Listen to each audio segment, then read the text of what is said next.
Yo. Oh, you want me to turn on my Hey, cam? if you want, it's up to you. Okay, I can. Let me Okay, close my window. for sure. Hi, chat. Hi, guys. Dude, I've been sick for so long, and I've been wanting to call in about this stuff. It has been the most frustrating shit watching this and being sick. I Did you get the Rona from TwitchCon?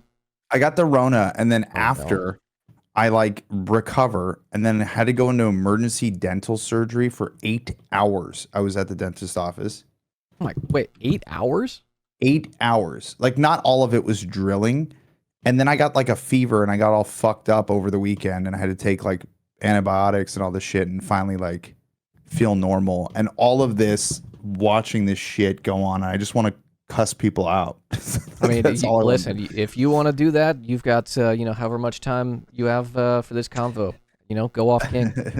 Let me turn on my cam. But what's up, chat? Chat, hi guys. If you guys don't know, I don't know. I feel like the only Palestinian creator talking about this on Twitch right now. I feel like there's nobody else, but maybe I'm wrong.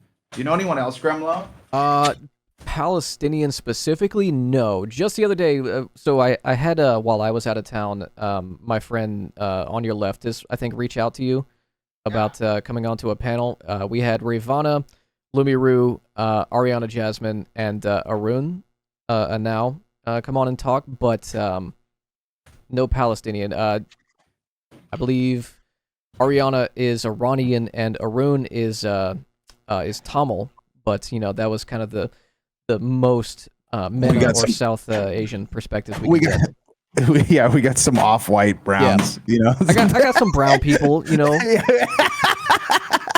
We got some browns. Yeah. Chat, close enough. Close enough. It's weird, dude. It's what's weird about it is like, of course I'm not owed anything. Of course, Right. like I'm not owed shit just because I'm Palestinian. But at the same time, I'm gonna pull up my camera right now. Yeah, take your time. I'm not owed, what the fuck? It's not working. I'm not owed shit as a Palestinian, but it is also weird. I was talking to Frogan about this, that maybe I need to open up through OBS, that people are talking about me, but I'm not there. Do you know what I'm saying? Like, obviously, nobody's going to be like, hey, come onto my stream. Like, I don't know who the fuck you are, but also, I'm like, I'm not there. Like, it's like, there's like, oh, these people are like, let me tell you what's best for Palestinians. I'm like, the fuck do you know? Like, you know what I'm saying? I mean, so when I was reaching out to everybody for that, open discussion, which is really what I wanted to do, was just like get everybody's perspective, because we do on Twitch tend to silo ourselves.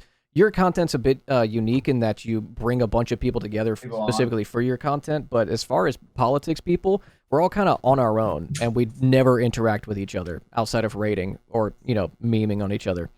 But I mean, I don't know.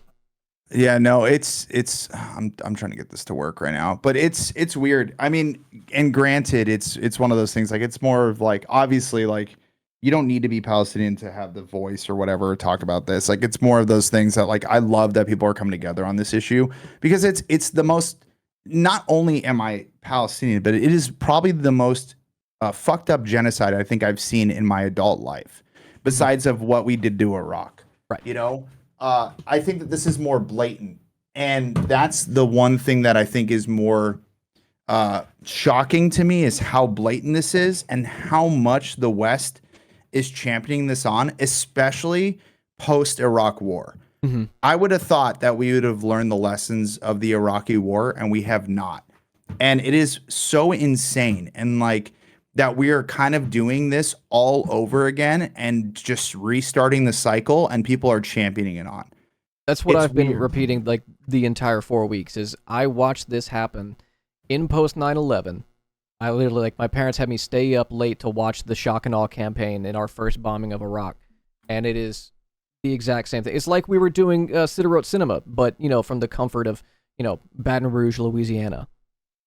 Yeah, no, it's exactly. And the fact is, like, I'm sorry if this doesn't work. I'm just gonna like Take your switch time, to a bud. fucking webcam. I don't know what the hell is up with all my cameras. It's also because I haven't streamed in a gazillion years. It's one of those things that, like, even my own friends are dehumanizing Palestinians on like their private Instagrams. Ew. And I fucking went off, and I was like, fuck you. Like, I see my friends posting this shit. You guys are friends with me. And you're like, not only just dehumanizing, let's say you're dehumanizing Hamas. Let's say you hate Hamas. But now you're dehumanizing me. Fuck you. And their response, like, was to hit me with like Israeli flags. This is the best I could do. There we Hey, there he is. go. Yay. They like literally responded with like Israeli flags. That's gross. And I was like, this is so insane that these guys are so. I've heard like whispers of like my own friends that I used to like work with that they're like, we should just kill every Palestinian. I mean, like I said, it's literally post 9/11. And Yeah. I've been telling my chat, growing up in that like conservative environment, I would repeat the stuff that I would just hear my parents say. Much in the same way that like, so many people online are just repeating like State Department propaganda. Israel has a right to defend itself, most moral army. You know, there was Hamas underneath the hospital, all that. Yeah. And there's no actual thought put behind it. It's just soothing. Like, sending you the Israeli flag. There's like both a soothing of like, oh man, I'm just gonna rep my set, but also a kind of like passive understanding that that is a threat. Like that is a subtle little tell that they understand. Like, hey man, I'm in the position of power here, so get fucked. Yeah, and what's crazy about it is that it's one of those things where I can talk to these people thousands of times over, but they're so susceptible to the propaganda that they genuinely have already dehumanized me or my people in their brain. And the fact of the matter is that as many times as I explain to them that this is not how it works, they don't get it. I don't know. There's probably new chatters in here. But if people don't know about me personally, I am 100. I just posted my DNA, 100% from that region. The difference between me and a Jewish person is just the language we speak. It is the religion and the language. I am a Jewish person who converted to Christianity who is now non-religious, you know? So I am a Christian Palestinian, but technically I would have converted to Islam. You know, I mean, it could have happened. I could have been Muslim just because being in the region. And the second part of it is that my grandma was kicked out in 48. And I have aunts that were there during the Nakba we were talking to them the other day. They were kicked out. And it's just rare that people are like, you know, we still have people that are alive today that, you know, talk about how they had to walk. She was telling me how she had to walk like days to get to Ramallah because that's one of the safe havens. And it's one of those things where my whole family, my entire life has been fighting for this. And I never really dove it into my political, or I never did politics on Twitch. I would like undertone it with politics. But because this is so bad, I just can't stay silent. And my brother is one of the larger creators on TikTok. He's been, you know, trashing his platform personally. He got a threat from behind the scenes at Instagram and Snapchat saying like, we hate you. We don't, this is the stuff you're posting, people at Instagram and Snapchat. That's where he makes his money. Wait, like they were staff? Like, staff. And he was like, there's no way anyone could have, he posted it. He outed them within 2 seconds. Oh, like, shit. He was like, there's no way anyone could have known that I work with these companies behind the scenes except for staff. And the fact that staff are like, you know, using their burners to be like, this is why the Instagram team and the Snapchat team hate you. And he's like, there's no like small person that would have, there's no like hater that would have figured that out. That has to be from staff because he's more known publicly facing for TikTok because he has like 7 million on there. And he was live yesterday with a historian talking about the people in the region before and where they came from. And so many people came up and they were like, you know, we were here first. And he's like, no, you both were not there first. There was people there before you. Right. You know, and that argument is obviously stupid, but also you were not there first and you guys both emerged at the same time because you are the same people. Yeah. And that's why like I tweeted like my DNA because I was like, if you look at the DNA and the genetics of those people, any Jew around the world can trace the region or their history back to, even if you're Ethiopian or you're, you know, Chinese Jewish, someone has some DNA tracing back to the Levant region, but I'm 100% from that region. That's the only genetic marker that they give you. Do you mind if I show that post? Yeah, post it. Show it. Yeah. Just bring it up right here. I also, when I saw you post, and I hope it was okay that I showed this on stream, when you Or posted whatever your, the fuck you want. Yeah, I don't okay, care. yeah, you showed your grandmother's, I believe, passport or work passport, Yeah. and the language they use of like where it's permitted and under what conditions it can be revoked just on the passport is indication enough that the holder, no matter your grandmother or anybody else from the region, is not on equal footing. No, It's no, so and evident. that's no. I have so my brother and me kind of split a suitcase. We had a suitcase for my great grandparents, and he's got some of the docs, and I have some of the docs. I have them here. I'll bring them up actually Sure. if you want to see them. Yeah, hold up. Chat while I'm while Capri is grabbing that, I'm going to tweet that I am chatting with Caprisunpapi right now, and you should go like it. Okay, go juice it. Boost that shit, chat. Oh fuck.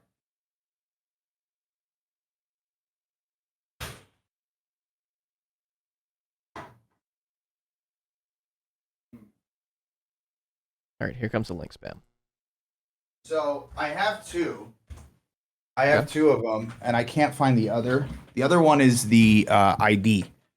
Okay. This one is the. I don't want to show anything. I think most of it doesn't have their name on it. I think that this is just you're a number. So Sick. yeah. So basically, here's the best way to show it. But basically, this is the ID. Mm-hmm. If you could see it, chat. I'm also not using my good camera.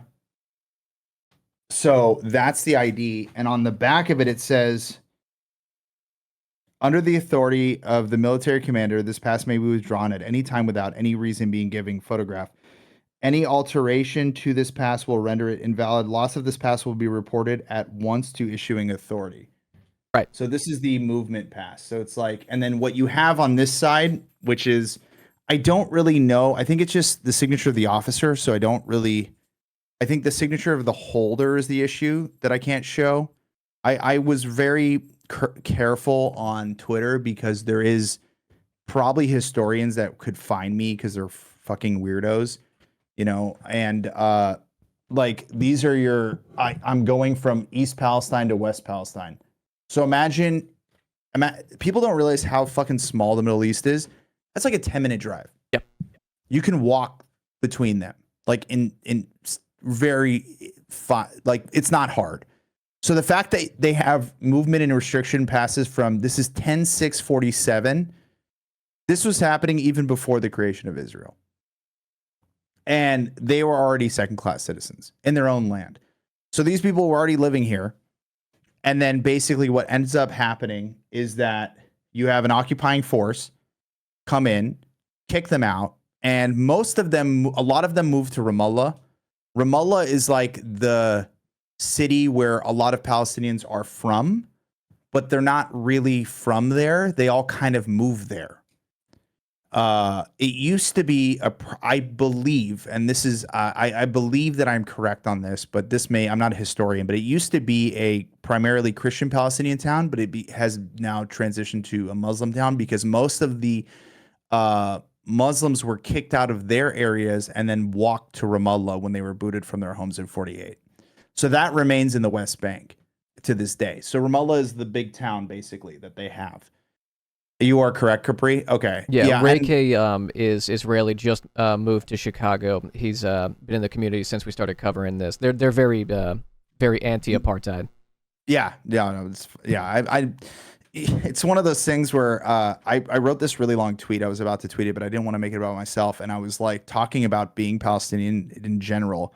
And the fact of the matter is that like I wouldn't tell people that I'm Palestinian for so long because the reaction was always like, oh fuck, like you're a bad person, you know? And I think this is the first time in my, you know how like we do these boycotts currently, like we're like, you can't drink from Starbucks or In-N-Out or not In-N-Out, Sorry, McDonald's or whatever. My Vyvanse is wearing off. That shit didn't exist 30 years ago when I was a kid because every corporation was pro-Israel. There was not a single, so there was nothing to boycott. You couldn't eat anywhere that wasn't pro-Israel. Right. So if I was growing up as an Arab kid, wanted to be like, I'm going to support pro-Palestinian like journalists or whatever, there's no such thing. Yeah. There is no such thing. I mean, any corporation in America, whether they give money to like Palestinian organizations, regardless, fund, through taxes, our backing of Israel. So like it is kind of one of those no ethical consumption deals, but we were going over a couple videos earlier that were like, oh, these companies support Palestine. It's like, well, do they? Because one of them listed was Raising Cane's, and being from where Raising Cane's originated, they give money to Israeli student organizations at LSU. So they're not exactly, pro-Palestine. Well, and that's the issue is I always have trouble with economic boycotts because I feel like you're playing into the capitalist system, like, oh, I'm going to fight you with capitalism. It's not my favorite. I get why people do it. I think that shame works a lot better.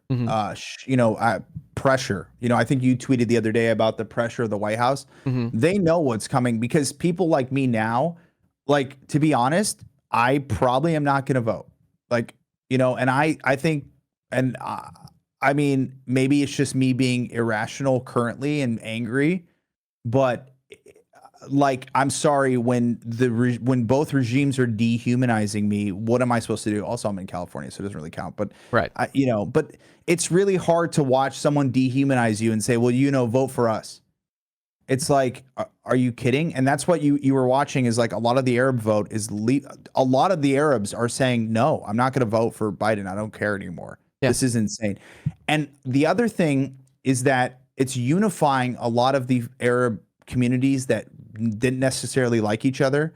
I am also Lebanese Christian, which is notoriously super ultra right wing, depending on the party that you're in, and also killed Palestinians. And were very nationalistic. They had their reasons, and there was a massive civil war in Lebanon that would kind of, switch sides constantly. That is when people say that this is complicated, the Lebanese civil war is what they're talking about, not the Palestinian crisis. It's not very complicated. The Lebanese civil war is extremely complicated. Even I barely understand it. Even people who fought in that war don't understand it. But one of those things is that those individuals are now on the side of the Palestinians and they hate them. They're racist. So this is getting bad for the Arab world. I mean, the Arab world is all saying like, oh, this is bad. Like, this is really bad. This is, so, and that's what, it is solidarity. And the fact of the matter is the reason why is because they're waking up to the fact that the West has been manipulating them for years. Yeah. And especially within the diaspora. Yeah. Not just within like the whole of the MENA region, but I mean, you're probably close to my age. Anyone who was, conscious in post 9/11, there was no distinction made by either the State Department or by, the broader public for their Islamophobia, right? No, I'm not Muslim. Right. That's like when people are like, it's hard. Me and Frogan were arguing about this the other day, and it was me that was wrong. And my mom called me and she said, the way that you're saying you're Christian is now you're being offensive towards Muslims because you're saying I'm not a terrorist, I'm Christian. And I'm like, no, the goal is to play by the oppressor's game to fuck with their heads. But I get that I'm accidentally punching down. Right. So I'm like, I'll take it down. And Frogan was mad at me too. And I was like, the goal is, I get why you're upset, but the goal is to play by the oppressor's rules, to kind of fuck with their heads. But yes, I don't want to punch down towards Islam because, to be honest, I'm very anti-religion. I don't believe in any of it. So it's like, and I don't have, there's people who are like, I'm not religious, but if I had to pick, I hate, no, like I'm not going to pick mine because, it was the team I was born into. So basically, what ends up happening is like a lot of people, when I was a kid, would classify me as Muslim. They would say, you're the reason that we went to war in Iraq. They would death threaten me all the time. They would fight with me. I had one experience where I had a teacher ask me what kind of Christian Muslim I am. I had one teacher I was sure was recording me because me and my friend were speaking Arabic. We were both Palestinian. And for sure he was recording me because he was recording a camera. He had like friends in the military. He was recording a camera, but the camera was pointing away from like any of the students. And the only thing that was like near there was me and my friend speaking Arabic. And he constantly was asking us about like military stuff. So I was like, dude, this is fucking weird. Like Bro, recording I'm 12. students. Yeah. Only war I'm worried about is fucking Beyblade. That's it. Yeah. Yeah. And it's hard because, and this is like what a lot of political commentators, some of these like so-called leftists, they don't realize that like as a brown person in America, you have to be ultra cautious of every single thing you say because they will use it against you. Mhm. So even when I say like I think a teacher is recording me, do I have 100% proof? No. I'm pretty damn sure, but if I say that publicly and then they go dig up and they go, well, that teacher actually was recording the, Yeah. I mean, I've had people come up to me and say, you're the reason that my friend went to war. Like, Jesus. I had one teacher, I think this was public, so I don't want to like disclose it so it gets me in trouble. But basically, one of the teachers was basically saying like, to students, what do you think this is disgusting. What do you think it's like eating out one of those women after they're in the sun all day in that burqa? Was this college or was this like High school. Jesus? Jesus Christ! As if it being college would make it any better, but Jesus No, fucking it's Christ. not better. It's not better. So then I did basically my college studies on this crisis. That was like my main thing. My brother did his master's on this crisis, and then he eventually became a psychologist or therapist, not a psychologist, therapist. He's not that important. And then he became obviously a TikToker, and he does basically educational content. And now he's shifting everything towards this. But that's the thing is that I remember I took a test one time in college, and it said the question was, why do the Israelis and Palestinians not like each other? That was the entire test. I left in like 20 minutes. It was probably like a 2-hour exam. I got 100%. Because it's like, bro, what are you going to do? Ask me a fucking question about my goddamn history? You're going to tell the that's easy Palestinian shit. guy, nah, you're wrong. Yeah, I was Nah, like, bro, come you on. don't get it. But it's like also you grow up with it, so it's really easy to understand. And also they were very pro-Palestinian. But that's the thing about this crisis is this time, it's the first time I've ever seen in history of fighting for this cause that people are being taken seriously. I mean, I saw Norman Finkelstein on a podcast the other day, which nobody knows who he is unless you're an Arab. Yeah. Or unless you're deep in like the issue. Unless you're deep in the crisis or yeah, exactly, or both. And I'm like, now he's being brought back up, which it was like, those videos of him defending the attacking the apartheid regime from the position of being like my parents were in the Holocaust. Those have been shared in the Arab community for years. Mm-hmm. And, you have people like on TikTok actually going and supporting them. It's the first time. This reminds me of Vietnam because Vietnam was so opposed because you could see the bodies on TV. Mm-hmm. But in Iraq, I challenge anyone to show me a single dead child that we killed from the Iraqi war. We don't. Additionally, we stopped showing the footage of our people coming back in caskets months into, the invasion of Iraq and Afghanistan. We couldn't even show our own people, and Israel is now kind of doing the same thing. So Israel's trying. The issue is it's a different age, right? Mm-hmm. So what they're doing is they're cutting off the internet, and people are like, "We know what you're doing," and then they're cutting off like. So what's happening is like I'm going on TikTok, and that app is, Chelsea Manning went to jail for showing us the bodies. Yeah, well, I remember that people were emailing, and you would download these like death videos on like Morpheus and on like LimeWire. Yeah, live leak era. Yeah, I remember there was one that was like went ultra viral back in the day. Was that they took a puppy and threw it off a cliff, and that white people, that's where they drew the line. You can kill the little kids, but when it's a puppy, that shit went viral. So, but like that time at the war, don't unlock the memories. I'm sorry. That time in the war was a much different experience because they really sheltered the American public because they had a lot more control on media. Now they don't. And they're trying their best, but they can't shut it down. And they're reaching out to these social media companies, and it depends on their stance. And either they're, helping them or saying no. A lot of them are being suppressed. They're suppressing as much as they can, but a lot of these videos are going viral and people are sharing them, and it's becoming very apparent what's going on the ground. Yeah, it's so prolific too, because people are like sharing, reposting, re-uploading everyone's stuff. And on top of that, not only are they doing that, but like they're showing all of those videos, but they're also showing gore. Mm-hmm. I don't remember seeing shit like that on Instagram, but it's daily on my feed. Yeah. I don't remember seeing it on TikTok, but it's daily on my feed on TikTok. So they're showing everything. And that's videos that Arabs would share on like fucking WhatsApp are now being shown on major platforms. So people are going like, this is what is going on. I used to get those videos all the time, like the Beirut blast. Most people didn't see the gore. I did.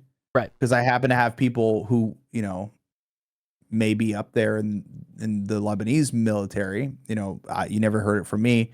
And then they sent me those videos and were like, this is the damage. Yeah, I have a friend with family in Beirut, and this is the only reason I was able to see it, was because I had a connection to the region. Yeah. Yeah, but nobody's posting that shit on TikTok. They posted the blast. They posted the video. You saw that. The wedding person doing their video and then them getting blown out. Yeah, that was it.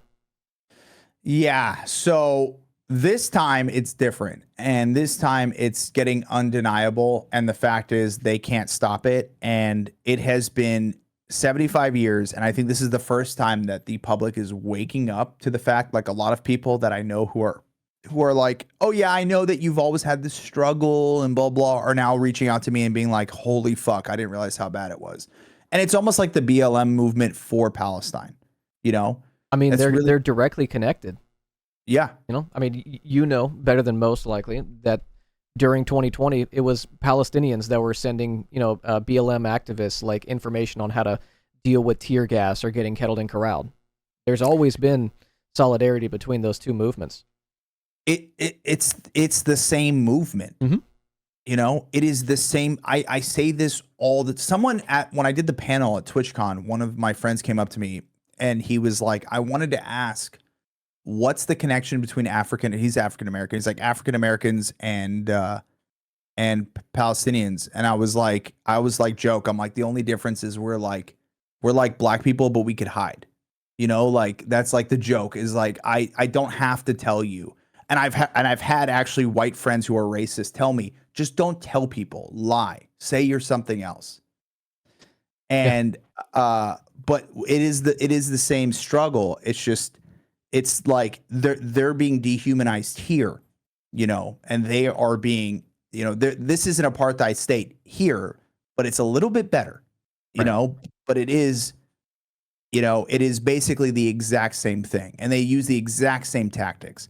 I mean, the fucking word savage has been used, and it's so baffling, and it shows me the lack of education for the American public that when the word savage is being used in my brain, I know that they're trying to get me to invoke something, and all I think about is what we did to the Native Americans, mm-hmm.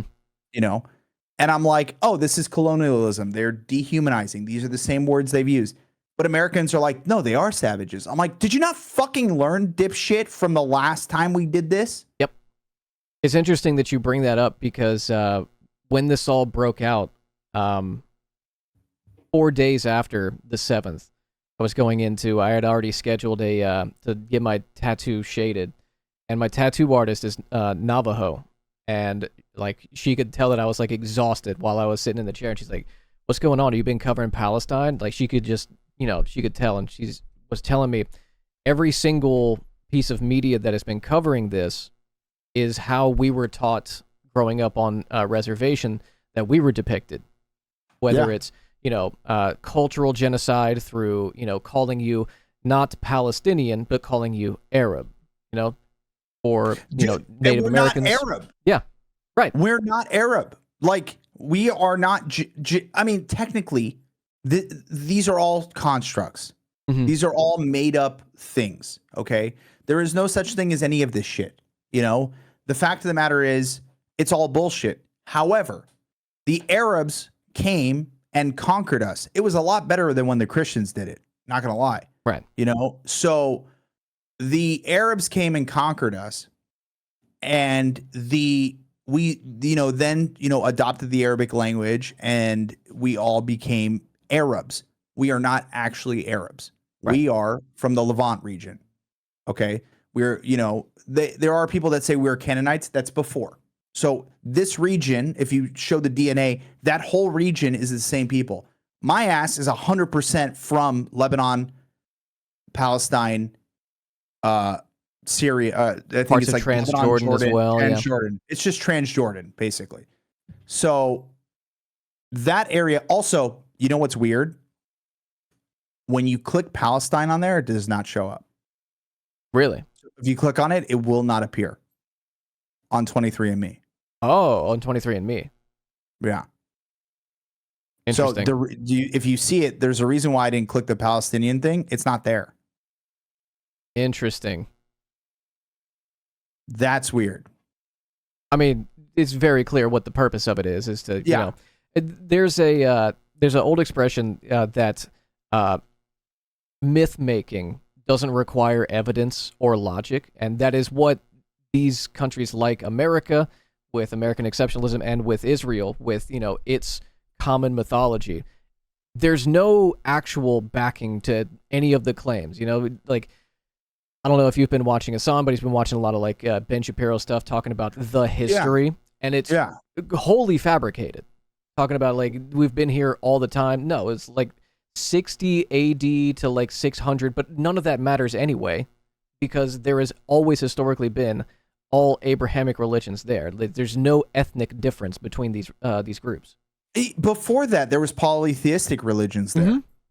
So technically the Egyptians were there first, so are we going to they have temples there as well. Mm-hmm. So the fact of the matter is, these are all myths. The nation building is a myth. Mm-hmm. The group of people that constitutes a nation is a myth. And the fact is, nations lie to tell themselves that this is like, we are like this divine blood. A lot of nations will just make up their history. Mm-hmm. They will just lie. I mean, you guys, most people live here. Most of our history, when you go to high school, is bullshit. Yep. It's not real. There wasn't this like movement to come here to do all. It was a colonial movement. We were a colony and we fought against the British and we gained our independence. Certainly wasn't for religious freedom either. No. Well, it was, but not to practice your own. It was to be more reactionary than the English church allowed for. Yeah, and that's why that still echoes today. Mm-hmm. So that's why I always get like the one question when I go overseas is like, why are you guys so fucking religious? And I'm like, oh, I forget that the history. It's like, the foundation of what I think we are the most religious G20 country. I think we are. Yes. Going down, but yes, by far and away. As far as like comparable OECD nations go, yeah. Oh, even in the Middle East, that's happening. 10 years ago, 20 years ago, if I told people I was atheist in Lebanon, it would be like a fucking insane thing to say. And now people are like, yeah, it's no big deal. Here's the other myth that I hear. The myth I hear is that this is the one thing that really pisses me off. Go for it. They're like, gay people would not exist under Hamas. I hate that shit. And I'm like, okay, number one, they don't have it great here. Yeah. Like, clean up your own room, bucko. Yeah, clean up your own room. The second thing is, in Lebanon, they were very homophobic. And especially under the Ottomans. Yeah. And since I would say about 10 years, it has gotten exponentially better. Mm-hmm. Where even the older generation, they had recently a situation where there was a gay club and a bunch of fundamentalist Christians. You don't hear about those guys, but they exist. Went and raided the club and like tried to kill them in Lebanon. And most of the Lebanese people were very pissed. the majority of them. They'd be like, oh, we don't agree with them, but like that's fucked up. Because if you go to Lebanon, it's a very culturally diverse place. Like you have Druze, Muslims, Christians. There are Jewish people there, not that many, but there are Jewish families there. A lot of them have converted or like they go under the guides. Also, they did exist until the creation of Israel. Right. So Druze, Muslims, Christians, Sunni, Shiite, and God, you have Armenians there. Like there are Syrians there. It is a cultural melting pot. And a lot of these ideas that, you know, oh, this wouldn't happen or whatever, it's the same people. So what you're trying to say is there's something in the genetics of the Palestinians that make them homophobic. I mean, it's the same narrative with like the anti-black, like anti-BLM stuff. Like, oh, well, you know, it's the culture that is the problem. It's the same thing. And that's the thing is that this is what really pisses me off. And this is what I drafted this fucking long ass tweet and I was about to do it. I'm like, I don't want to make this about myself. But it's so fucking annoying because I see fucking liberals that will call out the same tactics that are used against the black community. But when it comes to us, they're like, oh no, they are kind of savages, you know? Yeah. And I'm like, motherfucker, this is the exact same tactics. You have dehumanization, otherizing the people. You have them like basically using words like defense, you know, like why is the IDF called the Israeli Defense Force? It is all marketing. It is all tactics. It's that myth making. Yes.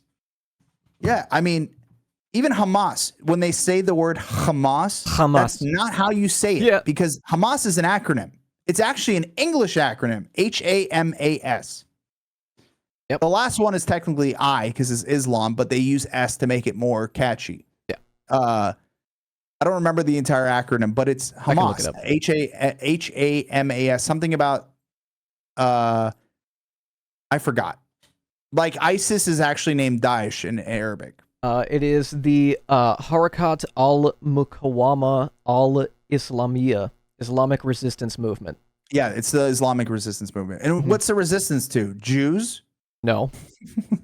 Like not Jews, not Christians, considering that within Gaza there were mosques, Christian churches, synagogues, all gone, but we don't want to talk about that. Dude, there are Christian members in the Hamas party. Yeah.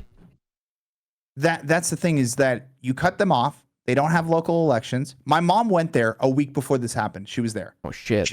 Yeah, by the way, that was fucking scary. Damn, my grandma's in Lebanon.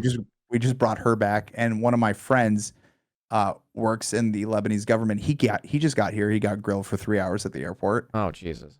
Dude, they asked him the most insane questions. Oh, I bet. Like the most racist questions ever. And he looked at them. He's a dick. And he's like, you're stupid. You don't know history, right? That is a very dumb question. And they asked him, like, what did you think about when the lady in Iran took off her hijab? And like, what did you think about that in Lebanon? And he's like, you must be dumb. We're so far away from each other. We don't know anything about that stuff. Like, and people were on her, like, he was like, this doesn't affect us. But hey, Biden's got the anti-Islamophobia national strategy for us. Don't worry. I reported the FBI to them. What's that? I reported the FBI to the anti-Islamophobia strategy. Oh yeah, how'd they receive it? Yeah. What do you want me to do? I'm reporting them. I mean, that was something that I quote tweeted. I was like, there are of the like 1.8 million names on like the FBI watch list. 98% of them are Muslim names. So like, what the fuck? That's not on this this task force. Yeah, it's like, oh. Jesus Dude, Christ. Did I ever tell you? I don't know if we talked about this. I got flagged. No, you didn't tell me that. I got flagged, and I didn't know I got flagged. And I traveled a lot, and every time I traveled, I got stopped. Mm-hmm. So the last time I traveled from Lebanon, I came back, and I got stopped. And I told the guy, I'm like, yo, dude, like, obviously I'm from California, you know, like, I have been stopped every fucking time. Why do I keep getting stopped? Like, also, like, you know, like, what's up? And he was like, I'm very white passing. Let's just put it that way, chat. I'm very white passing. I have a very white passing, you know, name, you know, so the guy was like, "Oh, you need to change the last digits of your passport." And I'm like, "Why?" And he's like, "I can't tell you why, but change the last digits of your passport." How would one even go about doing that? I don't know. I don't know. I don't know if he was bullshitting, but he did not seem like he was bullshitting. He seemed very much, "Hey, you're flagged." You So know? that's actually interesting because we kind of talked about like the boycott, divestment, sanctions movement. If you look at a Yeah. barcode and the first three digits, I think it's 709, then that is an Israeli like partly owned company, right? It's like 709 or something like that. Yeah. That it would have a similar like designation within like the digits on your passport, it kind of makes sense now because it doesn't have to be like a Muslim sounding name, right? No, they just figure out that you're Palestinian and probably flag you or Right. whatever they need to. Uh, I have a lot of connections with the movement. I have a family member who was killed here by Israelis and they escaped to Israel. Jesus. Uh, he was killed in a, I mean, distantly related, so it doesn't dox me, but his name is Alex Odie. He was one of the leaders of the Arab Anti-Discrimination like League, like the ADL kind of. You could pull it up. It's out in Orange County. They have a statue in front of the Santa Ana Library of him. He was a social worker. And when he came into his office in 1985, there was a pipe bomb in his office and it exploded. The FBI traced it to members of the JDL, and those members were never really prosecuted, and they ended up escaping. Some of them went to Israel. Have Domestic it. terrorism that nobody talks about. I I have haven't it seen up this on the on screen. any. Yeah, I haven't seen this on any. I'm watching your stream Oh, okay. too. Born into a I'm gonna gra- Palestinian Catholic I'm gonna grab a family. coffee while you're reading that. Oh, sure. Let's see. Boston office of the American Arab Anti-Discrimination Committee suffered a bombing on August 16th, 1985, injuring 2 officers. Santa Ana bombing came the day after the ending of the Palestinian Liberation Front-sponsored Achille Lauro hijacking, in which Jewish American Leon Klinghoffer was killed. Night before his death, Oda denied to the media that the PLO was involved in the hijacking and portrayed Palestinian leader Yasser Arafat as being ready to make peace. Curious. The day of his murder, October 11th, he had been scheduled to speak. Go away. To speak at Friday prayer services at a synagogue in Fountain Valley, California. Shortly before his killing, Oda appeared on the television show Nightline. Program featured a back and forth between Oda and a representative from the Jewish Defense League. Oda was later killed by a bomb as he opened the door of his office at 1905 East 17th Street in Santa Ana, California. I mean, you know what this reminds me of? Is the hotel bombing in 1917, 1918 of the Palestinian Mandate Authority Office that killed like Palestinians, Brits, and anti-Zionist Jews. That like whole action was like why the Brits pulled out from the region. Yeah.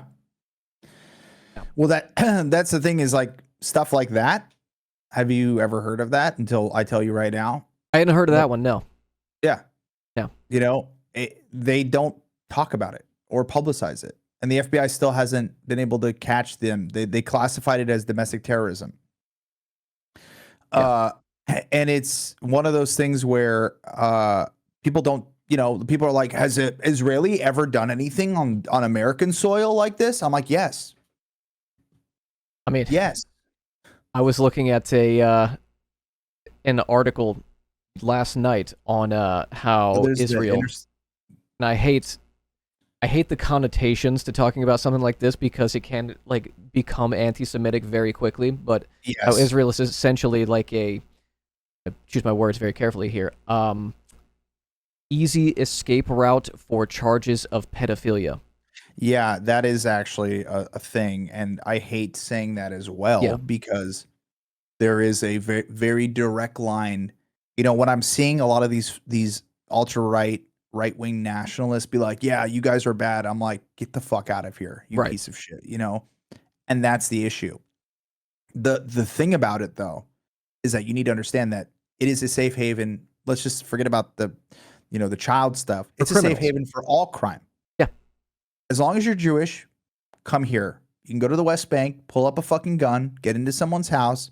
We're not gonna extradite you. Yeah, 4% of charges against settlers. That's Yeah, it. that Intercept article about Alex Odie's bombing, they're living in Israel, scot free. They're just living there. Nobody gives a shit. I knew his brother like very well. He was also another person, a part of the movement. Yeah. So, Well, I'm sorry. Go ahead. No, you go ahead. I have two kind of questions that we can space them out for however long you have. Whenever you have time to or need to leave, just let me know. Yeah. So you, among others, Frogan, Vio, Denham's hosted that Arab American panel at TwitchCon, and I'm not good at public speaking in front of like actual people, but I'm pretty good at it on Twitch, and I kind of didn't really word my question to you and the panel in a way that I think made sense. But being Palestinian Christian, and being in this space where you're aware of different political commentators, do you feel as though there is perspective that is missing often in the coverage? Yeah. Could you kind of speak on that a little bit? Yeah. I think that the perspective that is, it's crazy. This is what I drafted this thing because I was so frustrated. I'm like, the problem is, and Frogan just tweeted about this, is that there is no Arab voices in this coverage. And it is very weird because I'm not saying that give me fucking reparations on Twitch, there's no such thing, Right. Like I'm not asking, nobody is owed anything. That would be the insane counterbalance is that like if I went to someone like Hassan and I'm like, hey, put me on your fucking stream. I'm Palestinian. I'm one of the only creators. I'm one of the only people speaking about this. Mm-hmm. Why am I not on your stream? That would be insane. Right. However, in the counterbalance to that, it is also weird as a Palestinian to see a bunch of white people talking about you. And being like, this is what they need. This is that. And it's like, there is none of us. And the fact is the ones that do exist are too scared to say anything because they will lose their careers. They dox you instantly. Mm-hmm. You are doxed and they go after you and they fuck with you and they try to ruin your life. Luckily, I and my brother are not financially tied to these things, so we could trash our platforms in an effort to do something good. He has completely trashed his platform, but he had 1,000 people listening to a Jewish historian talk about the region yesterday, and I thought it was very good because he had Zionists come on and be like, "No, we were here first," and he's like, "No, here are the texts, here are the citations. This is how it works." But it is weird. It's frustrating. There are good people. Like I always tell people, like if you want to listen to some people, there's actually better people on TikTok right now doing it. A lot of Arabs, a lot of the Arab creators that I knew personally are now speaking up on TikTok. And like Caucasian Arab, she's been doing stuff. She's like a comedian. She's half white, half Palestinian. She's been doing the protests, speaking there. My brother, at Dominic, has been doing lives every day arguing with people. He's very good at debating this issue because he has a master's in this issue and he's also Palestinian. The fact of the matter is that like nobody should have to be from a region to talk about injustices, right. But it is also a weird feeling as a minority group to be sitting there and being like, hey, y'all talking about me and I'm not here. Yeah. It's also what's also extremely frustrating and so annoying because this is not a punch down but there are people who will be like, we need to amplify trans voices. And then when it comes to me, they're like, and I'm like, we need to bring the same energy for every single minority group. Because here's the deal. One of the biggest issues that I'm very much a huge proponent of is transphobia. I fucking hate it. It drives me fucking insane. It's like to my core, it bothers me. And I bring the exact same energy to that I do to this. And I see creators not do that. And I'm like, minority groups are minority groups. They're minority groups. You need to protect all of them, not just the ones you like. And the fact is that, like, it's so fucking annoying because I'm like, minority groups need to, like, do this, because, what white supremacy has done is separate us. And we are a lot more alike than people think, but that's the issue, is like a lot of people try. And this isn't again, it's almost like I was saying this the other day. I was like, it's almost like I want to be the pretty minority at the ball. Like I want, you know what I'm saying? Like, that's the thing about the reason why I'm bringing up trans is because this is the new movement that people are focusing on. But it's also like, when are people going to care about, like, our struggle? Like, when are people going to care about me?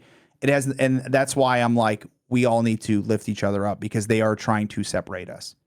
It's interesting that you phrase it that way, because on the panel that I had the other day, Ariana Jasmine, Iranian American, she's been very vocal about, like, the issues going on in Iran, but focuses a lot of her commentary on America.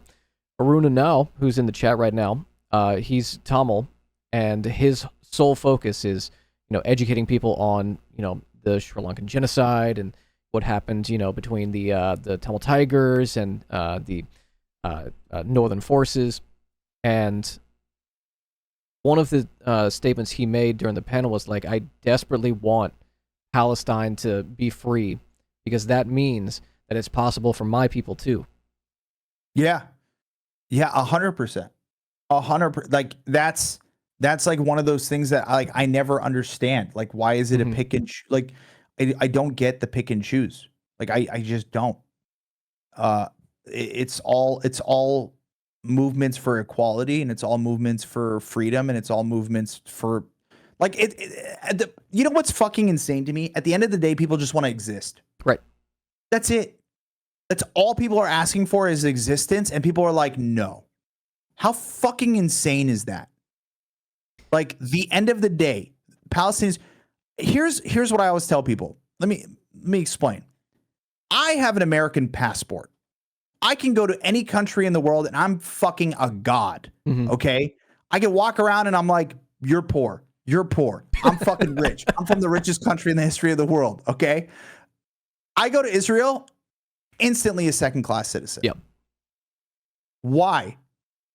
Why am I a second-class citizen? It is particularly the reason why, when my mom went, I was shitting my fucking pants, because I was like, number one, she has a big ass mouth. She's mean.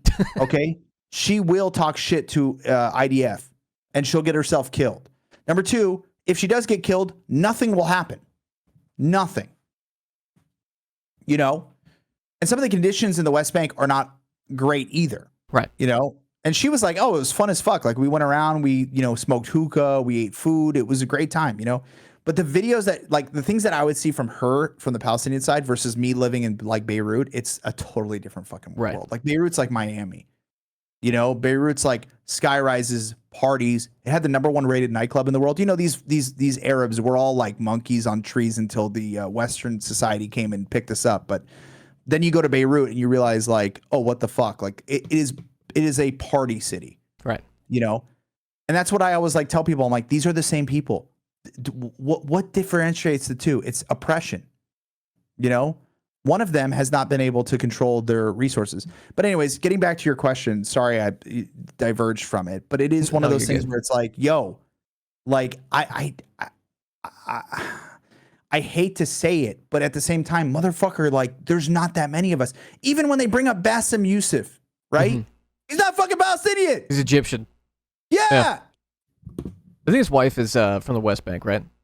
Yeah. Do you know why? Yeah, his wife is from the West Bank. No, his wife is from Gaza, I think, or from the West Bank. I think that he said he had family in Gaza. Either way, doesn't matter. Yeah. Doesn't matter. You're Palestinian. Right. But 90% of the people you're seeing, 99 are not Palestinian. The only person we got, and I would say the reason why is we're all fucking dead. Right. Right. Like, who the fuck are you going to interview?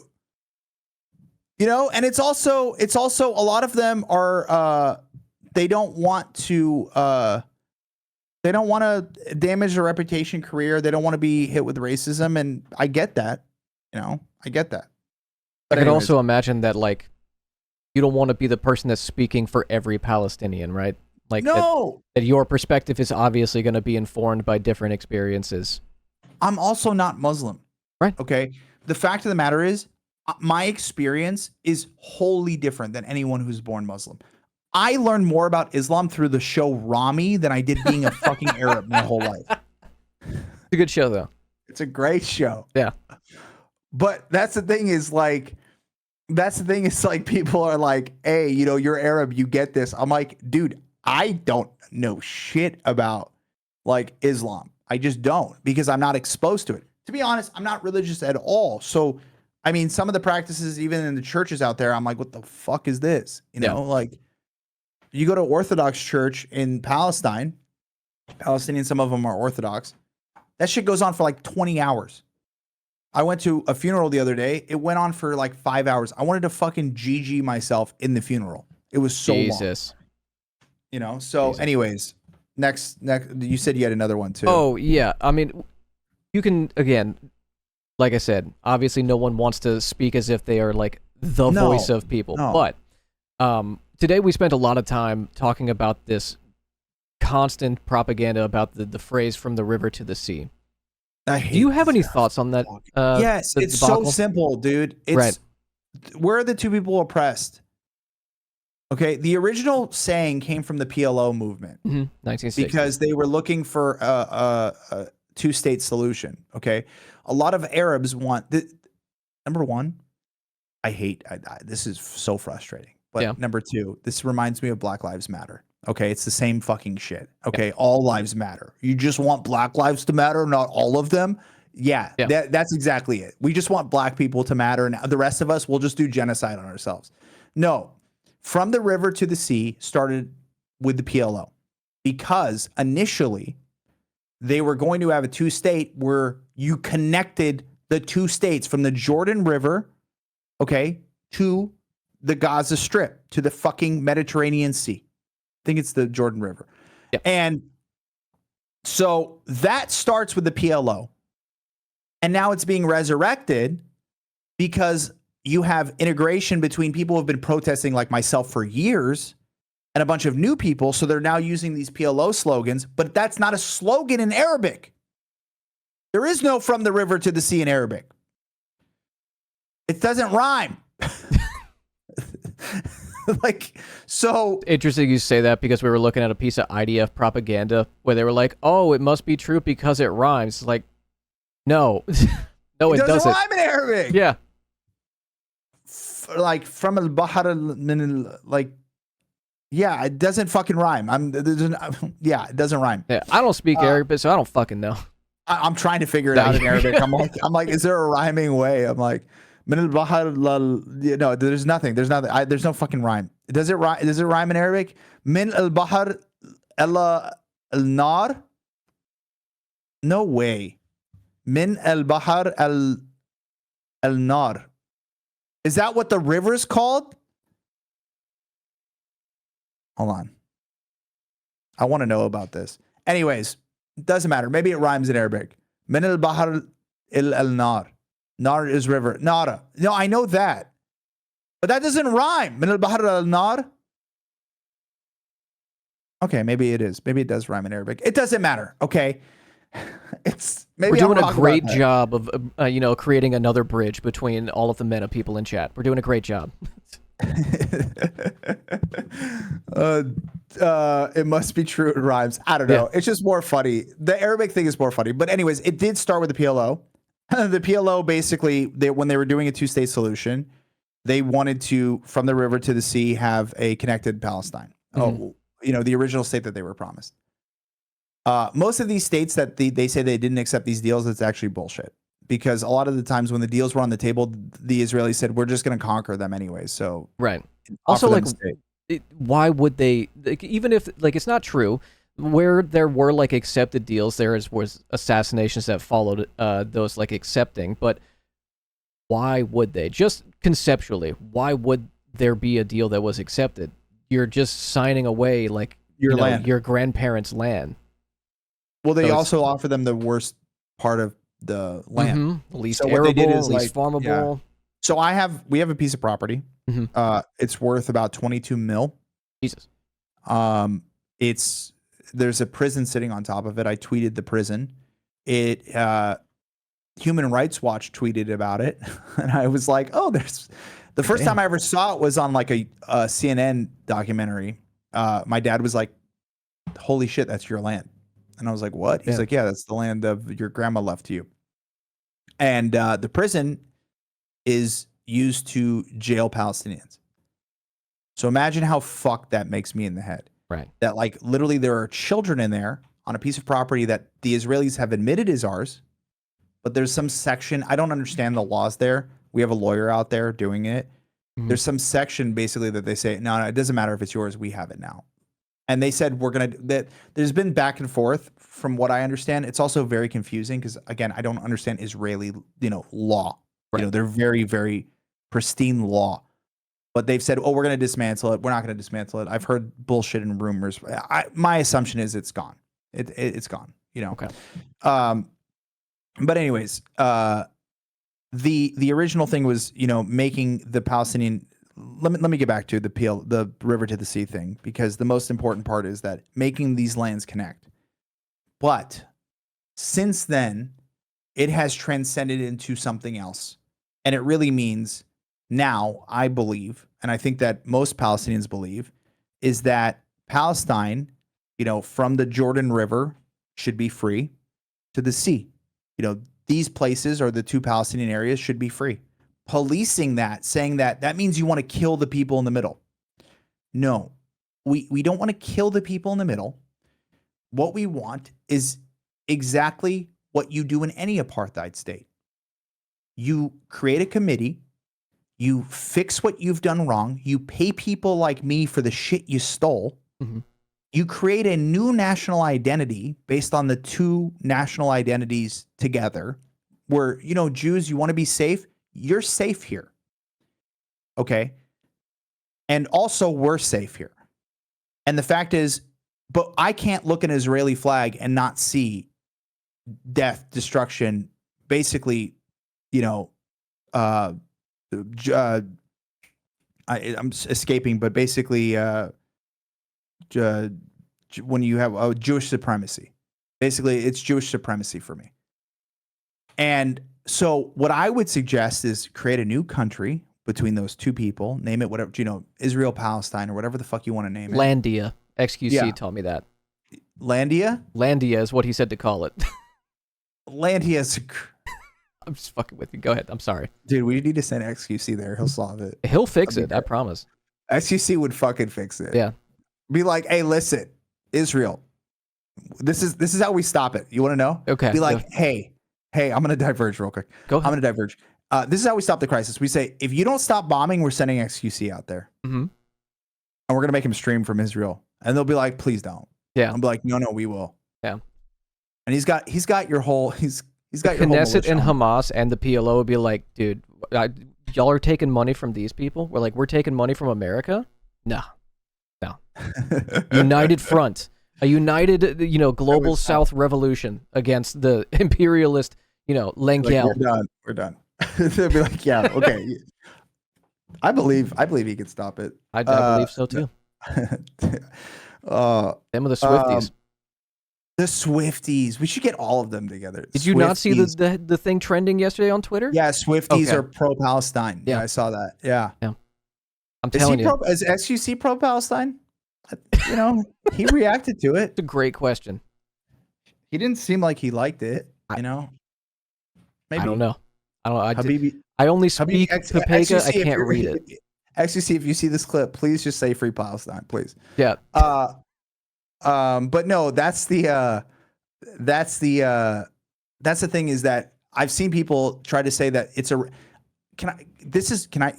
third question you haven't asked me. Okay. This is the question that really bugs me. Okay.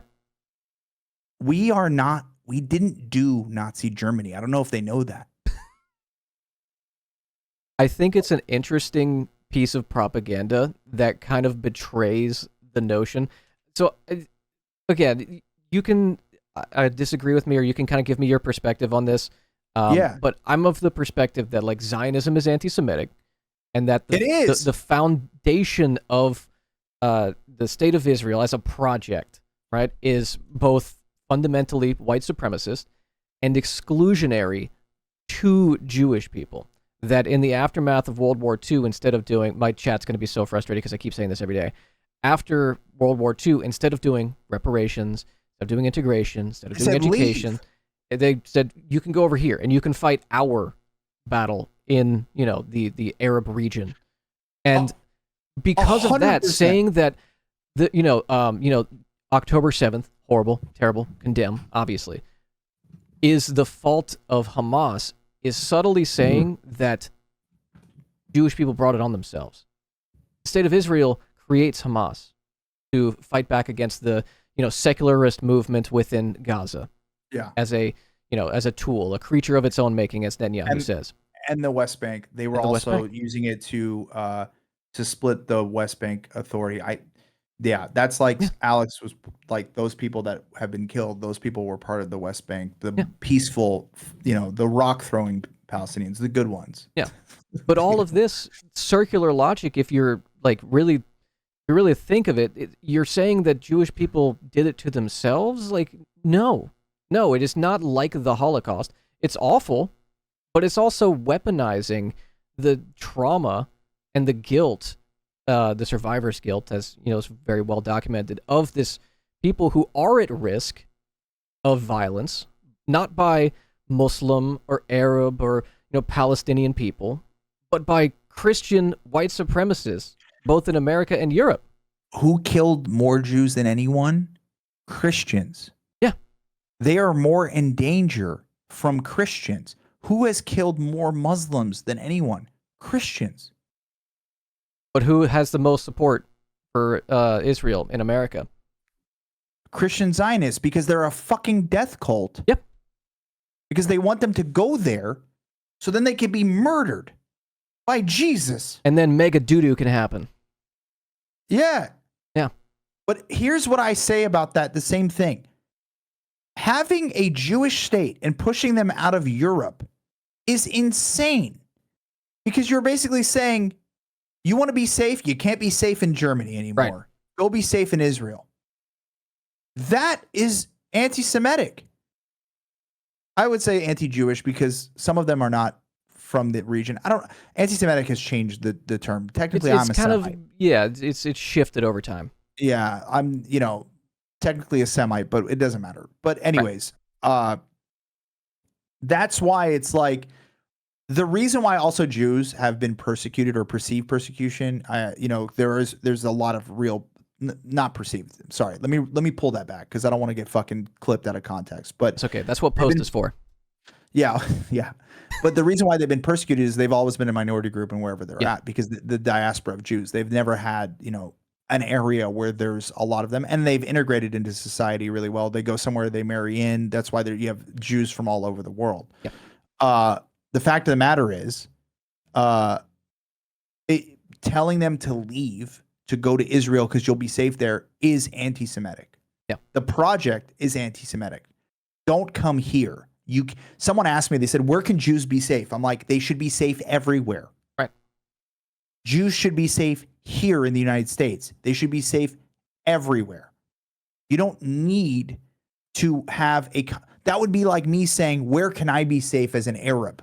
Right. I need to leave the United States, my home, and go to Palestine to make a safe haven for me because I don't want to be discriminated against in the United States. That's actually, I don't know what you call Christian Arabs, but Islamophobic, or, it's racist. Yeah. Let's put it that way. It's racist. Racist. So I hate that. Number two, tomorrow, if I said I'm going to make a white ethno-state for Christians to be safe, what would Americans say? They don't like it. I've seen it. CNN anchors that say the same shit about Jewish people. When white people say this, they say it's, what's it called? They say it's not safe. Carter, it's not photoshopped. I just removed the name. To your point, you've been a content creator for a while. Yeah. If you've been in this space, the politics space, particularly on Twitch, for any amount of time, that same exact rhetoric for white Christians, for white Anglo-Saxon Protestants, has been used. But we recognize what that is when they say, oh, I don't want to hurt, Mexican immigrants or black people. I don't want to violently remove them. I just want to give them somewhere else to go, which is the same. And we know what that is because it's exclusionary, because it's racist, because it's, xenophobic. We know what that is. It's murderous. It's genocidal. It's fascist. Well, and that's why the other day that's why last night I posted the DNA results, because I was like, why would you send me to an Arab state when I'm not a fucking Arab? Right. I'm from here. Well, it's because the people who are making, the results and like the language in those results don't have the proper, education, because there's no inclusion, because there's, obfuscation from the existence of Palestine. Exactly. And that's the issue, is that these, like, there's only two ways an ethno-state ends, Mm-hmm. and one of them is it either dismantles, and the other one is genocide. Right. Because you can't have a state of just Jewish people without genocide. Here's the other thing. They say, oh, but there's a lot of Arabs in here. That, if you look at the history, was done because the international community pressured them to make them citizens. Mm-hmm. And they expelled as many as they could before, but they ended up having to take on about 100,000 of them. They expelled about 750,000 of them. They took on about 100,000 of them. So I know some Israeli Arabs. They are self-hating, very racist people as well. Yeah. I think Ray K has been trying to make me change my rhetoric around like describing like Arab Israelis or Jewish Palestinians, that some of them refer in different ways. There's a couple different like terminologies that they'll use that I can never like stick in my brain. But yes, you are correct. 100%. What are the Ray, are you still in here? Yeah, what are the actual terms? Because I know there's like Mizrahi and yeah. Arab citizens of Israel, I think, is one of them. Yeah.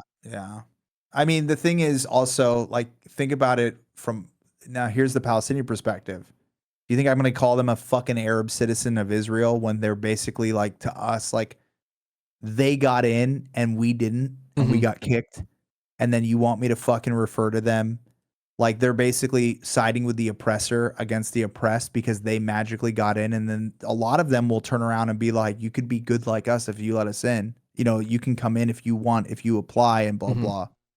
Which is another mechanism of like, not just the, white supremacist, colorist, whatever, terminology you want to use, but it's also literally a mechanism of cultural genocide. This is what like the Christian schools were in America for indigenous people. They did this with, I always say Native Americans because people understand, but I know that they're indigenous because the name was not fucking America, know? So the fact, and indigenous is also a very broad term for a lot of people. This is a big ass place, and all these people were very different. It was just, they did a really good job at their fucking genocide. Yeah. And the fact of the matter is, one of the things that they did is they would bring in people and educate them and then send them back to support their people. And they do that with the Palestinians. And that's some of the arguments. They said, if we didn't like Palestinians, will we take one of these brownies in and educate them and then send them back to Gaza and they don't make their country better? Do you know a lot of those tunnels, what they fucking import in those tunnels? Not just weapons. KFC. Sick. They smuggle KFC through the tunnels. There was a whole fucking documentary about them smuggling KFC. And now they're boycotting it. You know how much Arabs love KFC? If they're boycotting KFC, it's bad. Hang on. I gotta look up. Oh my God. Yeah. I'm gonna pull this up on stream because just this the picture of the KFC in the tunnel. Dude, that's sick. He got the whole bucket. Bro, that's so sick. They're dead ass smuggling KFC. Look at this. That's awesome. And then the people so are sick. like, yo, dude, these fucking terrorists, they're hiding in the tunnels. Why won't they? Bro, like these tunnels, like, how do you think they get shit into Gaza? They're not allowed cement. Dude, if KFC starts having like, pound cake or yellow cake on their menu, I promise you, we're gonna have a Oh, Biden admin guy at the UN being like, they've got yellow cake, we got it right here. Jesus, I did isn't not that know that. wild?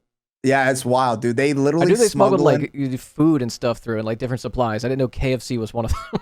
KFC, dude. Like, it's not like people think in their head, like, got this fucking like post-apocalyptic, vision of fucking Gaza where they're Right. like, like they're smuggling like fucking the Last of Us style supplies, Mhm. like 6 cans of beans. No, these motherfuckers are ordering KFC and smuggling it in from Egypt so they can get a KFC order. It's so interesting that you bring up Last of Us because there was I think it was a Guardian article that I looked at recently that was like the subtle euphemisms of Palestine in The Last of Us, and immediately like every red flag in my brain went off. I'm like, wait, are you saying that the Palestinians are the zombies or that the Jewish people are the zombies? Which one is it? Because I don't.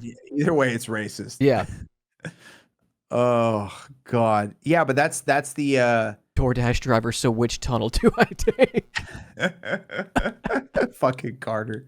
Dude, but yeah, that's the thing is like they literally will go through these tunnels and they'll bring in food and they'll bring in all these products and people are like, yo, they're doing terrorists, they're doing this. Dude, those tunnels smuggle in like fucking tampons. Also, we You never think they ask make them on ourselves, site? why are the tunnels necessary? Yeah. Like, why does it They exist? Why is there a big wall around Gaza? Why can't they go more than a mile and a half out into the sea? I remember that one TikTok, that girl that basically goes, we did pull out of Gaza and then they destroyed it. And I'm like, Oh yeah, it's like me. I got my dog back there. very cute. He's in that cage. Mhm. Why isn't he not building a better house inside that cage? Yeah, maybe if he spent less time pissing and shitting in his cage, Yeah. he didn't have a nicer All cage. he does is piss and this motherfucker has not gotten a job in that cage since he's been in there. Honestly, nobody wants to work anymore. It's really, really lazy. It's get your ass up, bitch. Start working. He's not doing anything. Leave Puppy out of this. I know. He's cute. He's cute. Miles is cute. Miles is cute. But no, that's the thing is that you know what it is? People want, and this is like, they just want the easiest consumption, that they want a black and white version of history. It comes a lot from being stupid and also religious, and they've learned black and white, like good, bad, good, evil. Fucking, I watch Star Wars. There's always good guys and bad guys. I was telling people, I'm like, yo, bro, like, I know that you guys are like anti-Hamas and all that stuff, but like, who do you think Hamas would be in the Star Wars universe? Don't ask George Lucas. They won't like that answer. No, you are right, though. You are right. Like, the most consumable is an excellent way to put it because that's how it's engaged with. It's engaged with politics, the broader public, through consumption. And because that same, I'm going to be on my lefty shit for a second, that same material condition that even though they're vastly separate from America to Palestine, but because Palestinians have no ownership, they have no wealth, they have no material restitution, no way to self-actualize because they're under the heel of the most aggressive form of oppression, the most disgusting way you can, keep a people under oppressed forces. Americans don't have any kind of authority over their own lives, but they have consumption, and they can identify with their consumption, with their KFC over Popeyes or vice versa. And how they consume with politics is the same. Wait, what? Mm-hmm. That's how they choose to protest as well. Yeah. Choose to protest violently or non-violently, regardless of both of them are disruptive and violent. Just depends on your perspective. But yeah, like it's easily consumable, like you said, and most importantly, soothing to think that their perspective that's been informed by either their pedagogy, their education, or their own conditions that they've experienced is correct and not deviating from that is comfortable. Someone said the other day, like in chat, that, oh, you guys are just making an echo chamber because it's comfy for you to think that, Palestinians are the good guys. It's like, no, dude, it's very uncomfortable to see, like, dead babies constantly and, like, being informed about this shit. It's very fucking unsettling. And it's also Palestinians are not perfect. Right. They're not the perfect victims. It's almost like domestic violence situations. Yes. In domestic violence situations, the person who gets abused is also kind of a piece of shit sometimes. Yeah. But it doesn't mean that we side with the abuser. Right. We recognize that the abused may, let's say you're in a domestic violence relationship and, trigger warning, chat. But anyways, if you're in a relationship that encompasses domestic violence, sometimes in a domestic violence relationship, someone will punch the other person because of abuse. Does that mean that they are now the abuser and the other person was justified because of a perceived future threat of domestic violence? That doesn't make any sense. So the fact of the matter is, these are not perfect victims. Arabs, I'm going to say this, are fucking stupid sometimes because of the product of the third world. Yeah. Okay? They say dumb shit. They're homophobic. They're racist. They're dumb. They do dumb shit. They love KFC, but they're normal people. Do you know who else is stupid? Americans. They're homophobic. They're fucking racist. They're fucking stupid. All of those things are true.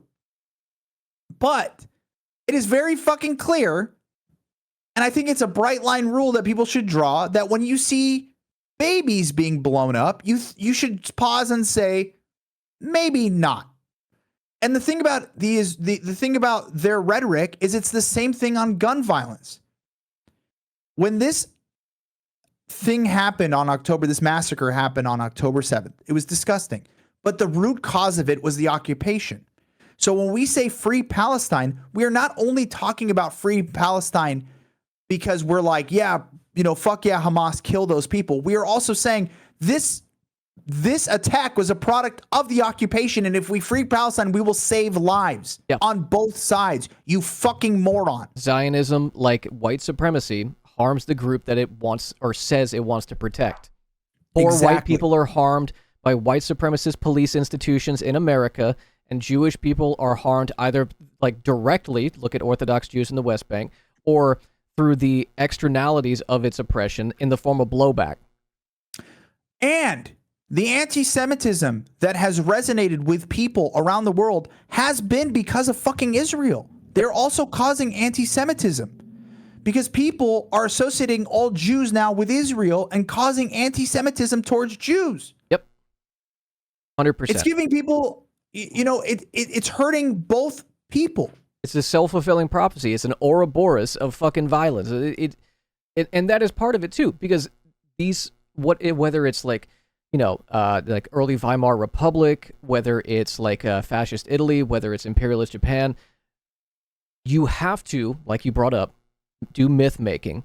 And part of myth making is a constant, evolving, shifting rhetoric around your perceived enemies.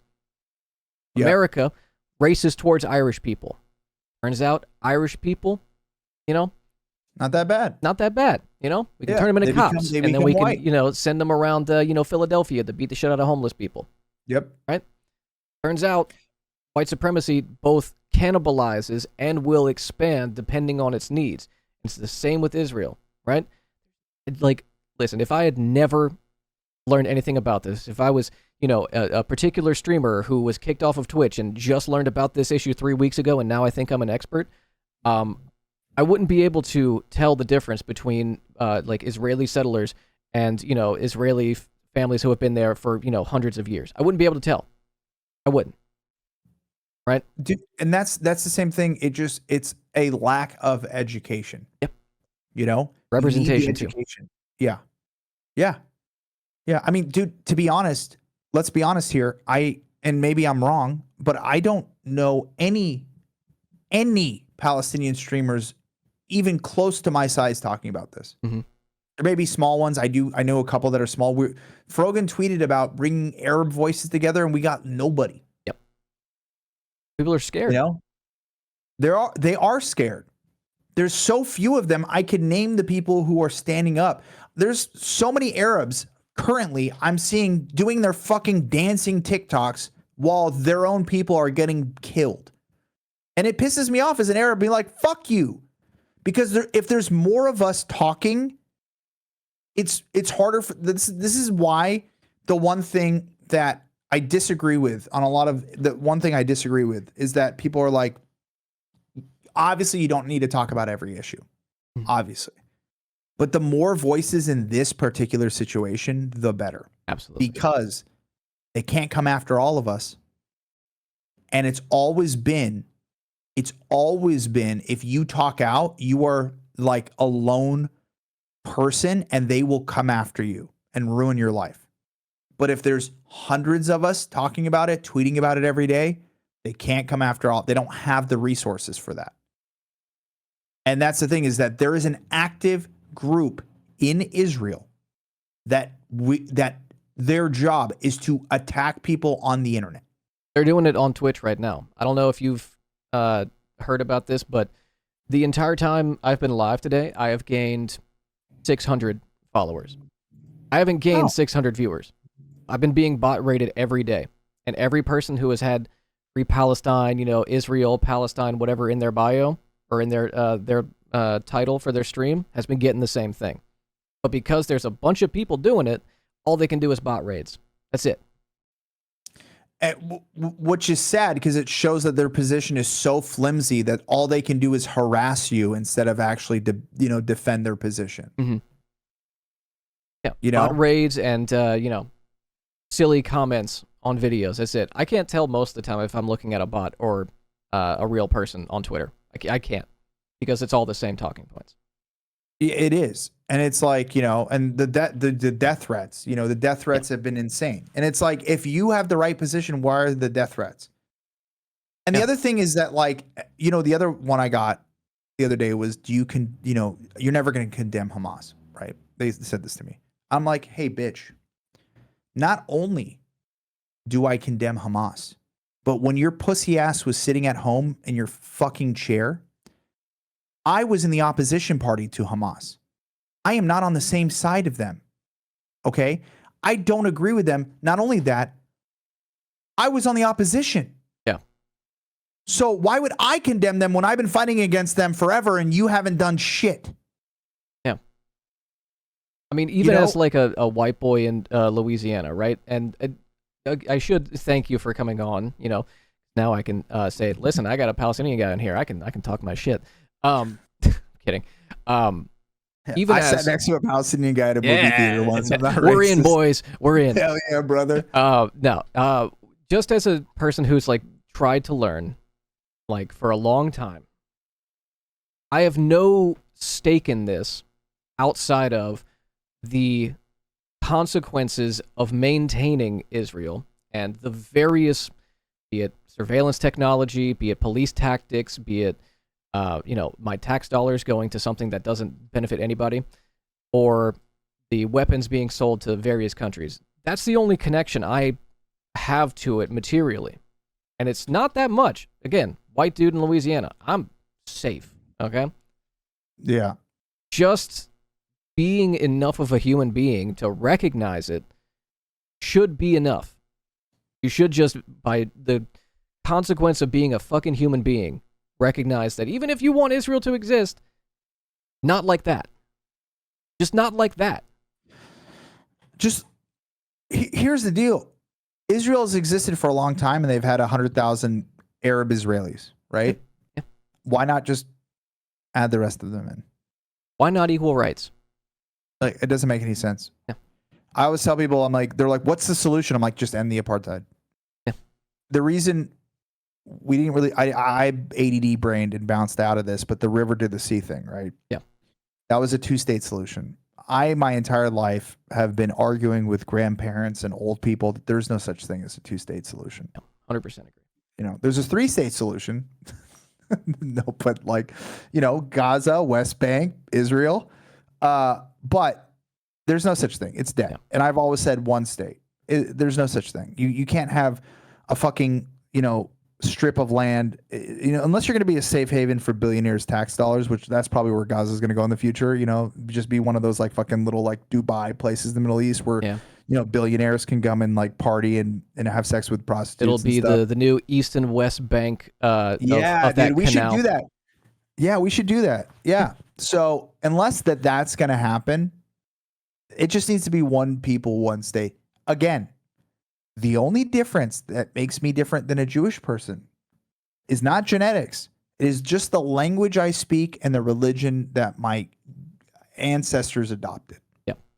There is no difference. I always joke and say, one state, two state. I think two Palestines is asking for too much, But yeah, it's like, it doesn't matter what you want to call it. Just for the love of God, like, stop. The last thing I'll say is that I don't know if you have any more questions, but the last thing I'll say Whatever is you want to go over. The last thing I'll say is that my grandma, grew up there. Mm-hmm. And before she was kicked out, she used to say that like the Jewish community and the Muslim community were all intertwined. They used to like babysit each other's kids. It was actually a safe place for Jews at the time. Because if you don't remember history, the Christians weren't that nice to them at the time. So it's just one of those things where it's not us. The Arabs, but to be honest, we were the Ottomans at that time, under the empire. The Levant people have always been very peaceful to them. So it's one of those things where it's just like, it doesn't make any sense. It doesn't make any, we are the same people. What am I going to do? Should I just convert? If I took a genetic test, I'm Jewish. So, well, like you said, it's not about religion. It's about purity. It's about the white supremacy and its connections to the founding. Yeah. So it's hard. Anyways, I don't know. You said you had a bunch of you said you had some other things, but yeah. I mean, talk. I had no plans on the conversation happening. I mean, I just had those two questions that popped into my head, but I just wanted to make sure I covered it because you were like, I had two questions. I'm like, okay. No, you did great. I don't know, chat. I think some people had some questions. I know Arun was saying something, but I guess if chat has any questions, if you want to, wrap our little convo, that's great. But yeah, like I said, it's as much time as you want. I've been wanting to have you on to chat about this because, like you said, not many people within the space that have the connection to the land. And I mean, when I was doing the panel, there was a couple people who were like, "Oh, I'm an Israeli streamer, and I'd love to come and talk about this. I hate Netanyahu," and I was like, I don't know who you are, right? And two, while I think it's valuable to have an Israeli perspective on this, just some random person, I'm not sure like what that's going to be, where that convo is going to go. It's also a weird thing that I keep hearing people being like, you have to talk to the Israelis. You have to explain to the Israelis. And I'm like, no, like it's our turn to be heard. Yeah. We've not been heard. Yeah. So it's like one of those things where it's like, dude, we just haven't been heard for so long. Just ask us. Right. I don't need the perspective of the Police Benevolence Association on the subject of policing. Yeah. And again, I say that because I have a lot of Israeli friends. Like, obviously, they're pro-Palestinian. Like, I get that. But at the same time, it's like, let us tell you what's good for you is a fucking weird thing as well. Mm-hmm. And it's hard because it's like, it's just so stupid. It's just, I don't know. It sucks because these people are so filled with hate that they're just racist, and then they'll be like, I'm not racist. You see what these people do? And I'm like, all of them, all 2 million of them. Let's say you hate Hamas. You hate Hamas. Wait the fuck? FBI? I think Alexa got in touch with the FBI. Oh shit. Hold on. I'll be right back in a second. But yeah, there's a bunch of stuff in the chat I want to read, and then we should wrap it. Okay. Chat, it's a perfect time while we're taking a little break to subscribe. Also, I'm gonna shout out Caprisunpapi. Oh, we already did it. Thank you, Katie. Check out this Hamas edit of IDF thirst traps before you get off. Oh god, I gotta look at that. That's gonna be great. I love that shit. Chat, if you have any like quick questions for our boy Capri, just add them in chat and we'll take a look at it. Nice try, FBI. Not today's CIA.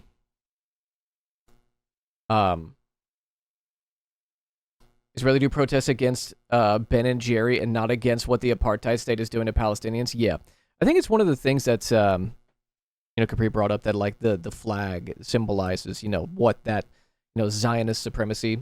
It's like a representation of it, right? And in all of like the anti-Netanyahu protests we saw like last year with him trying to like undo the power of the Supreme Court, or most recent protests against specifically Netanyahu and his Likud party, they're still flying the flag. They're still flying that Israeli flag, right?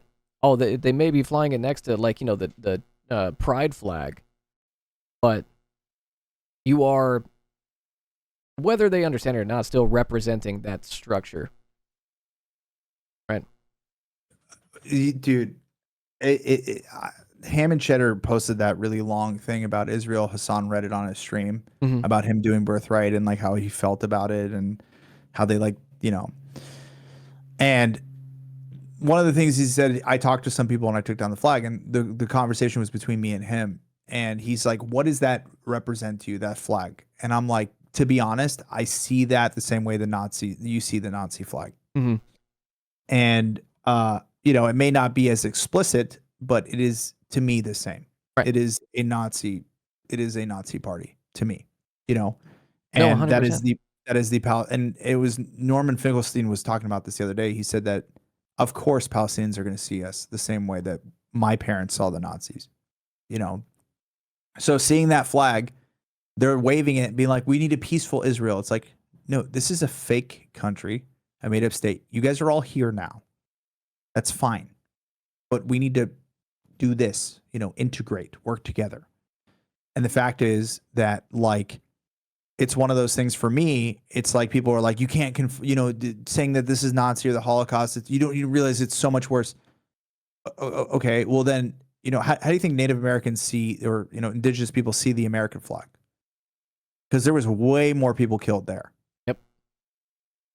So people don't comprehend that, because that happened so long ago, people don't think about that. And the flag for me is like, I don't fucking like you. You don't belong here. Right. Judaism for me doesn't represent any of that at all. Like like Ham's stuff is still very Jewish. It's all about being Jewish, which is awesome. To me, I am closer to someone who is Jewish than I am to an American white person, because we are both minority groups. Right. But the Israeli flag is a very clear indication to me, like, or at least it feels that way, that you're not welcome here. So when people are like, you don't understand, like, talk to the Israelis, I'm like, bro, it's like me telling you, talk to the Nazis. Like, you can reason with them. Right. Maybe it's not as explicit, but it feels that way, Well, it's informed by the conditions and the experiences. Exactly. And that's how Arabs feel. The Arabs all feel like when they see that, they're like, fuck, like, this shit is a fucking, because everybody from that region knows someone who's kicked out. Frogan did her DNA, and she is technically from the same exact region. Lebanon, Palestine, those people move freely between the countries. There was no borders. I mean, we made that shit up, and she has connections where she was kicked out as well. She's Lebanese. She's not even Palestinian, but it is the same thing. Jewish people are the same thing. They are from that region. Most Jews can connect somewhere down the line, even if they, look totally different, they have some connection. I would say like Jewish people are Europeans mixed with people from the Levant, That's why they all look like me. We all look like fucking Adam Sandler ass, Do you got the oversized basketball shorts too? Yeah. Yeah? No way. Bro, no shot. I'm okay. wearing No, them right now. They're Okay. not as oversized. They're not as Okay. oversized. That's the Palestinian. That's the Palestinian in me. You know, we wear them fitted. A little knee showing. Yeah, we wear them Okay. fitted. Tasteful. Yeah. Very a little knee showing. Yeah, it's haram. Showing too much knee. Oh God. But yeah. I was gonna say something.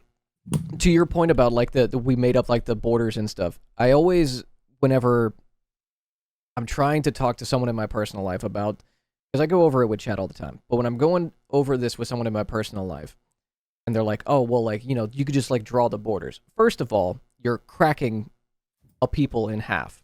Yeah, with the current they try borders. to do that too. Yeah, like that's on purpose. That's not accidental.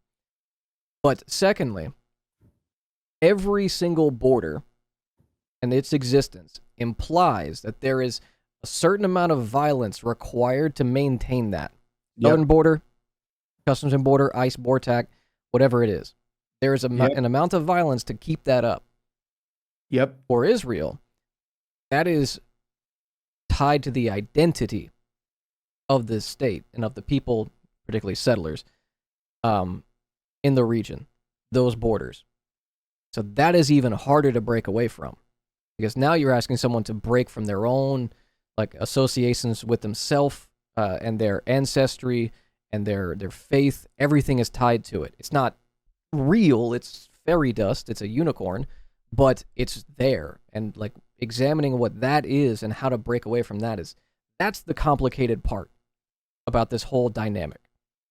That's undoing that is complicated. What it is very plain to see. It's very simple to explain.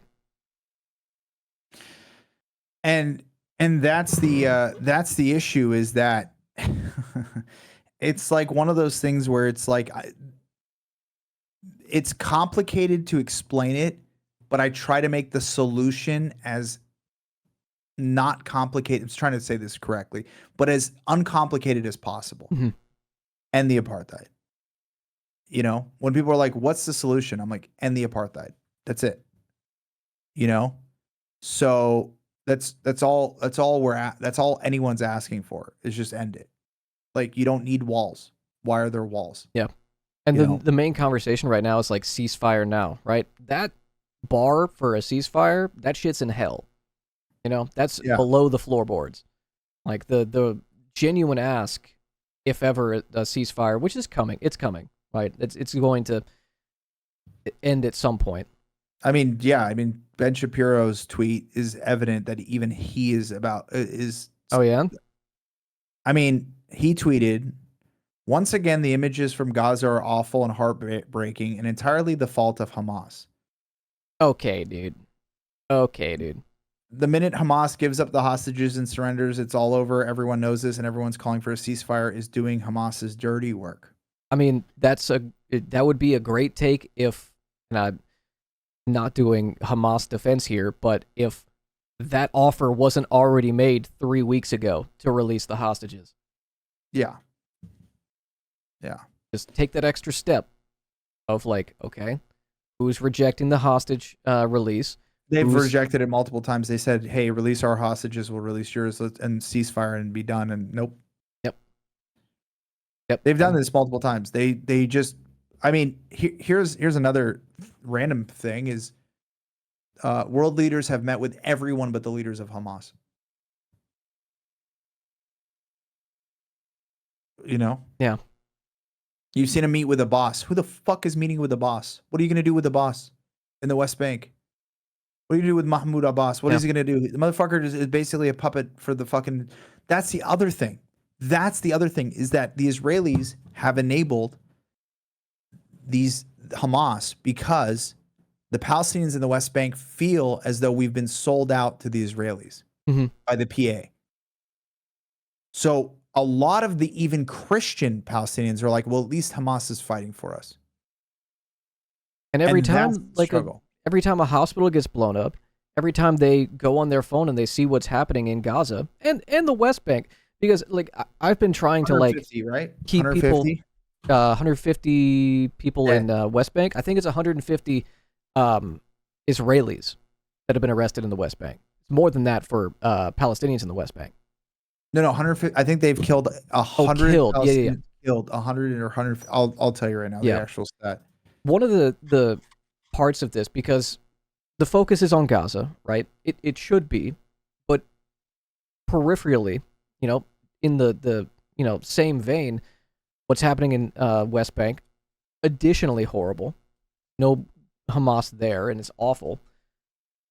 But a story that's been getting no coverage is somewhere between 4,000 and 5,000 Palestinians that live in Gaza that move across the borders with work permits.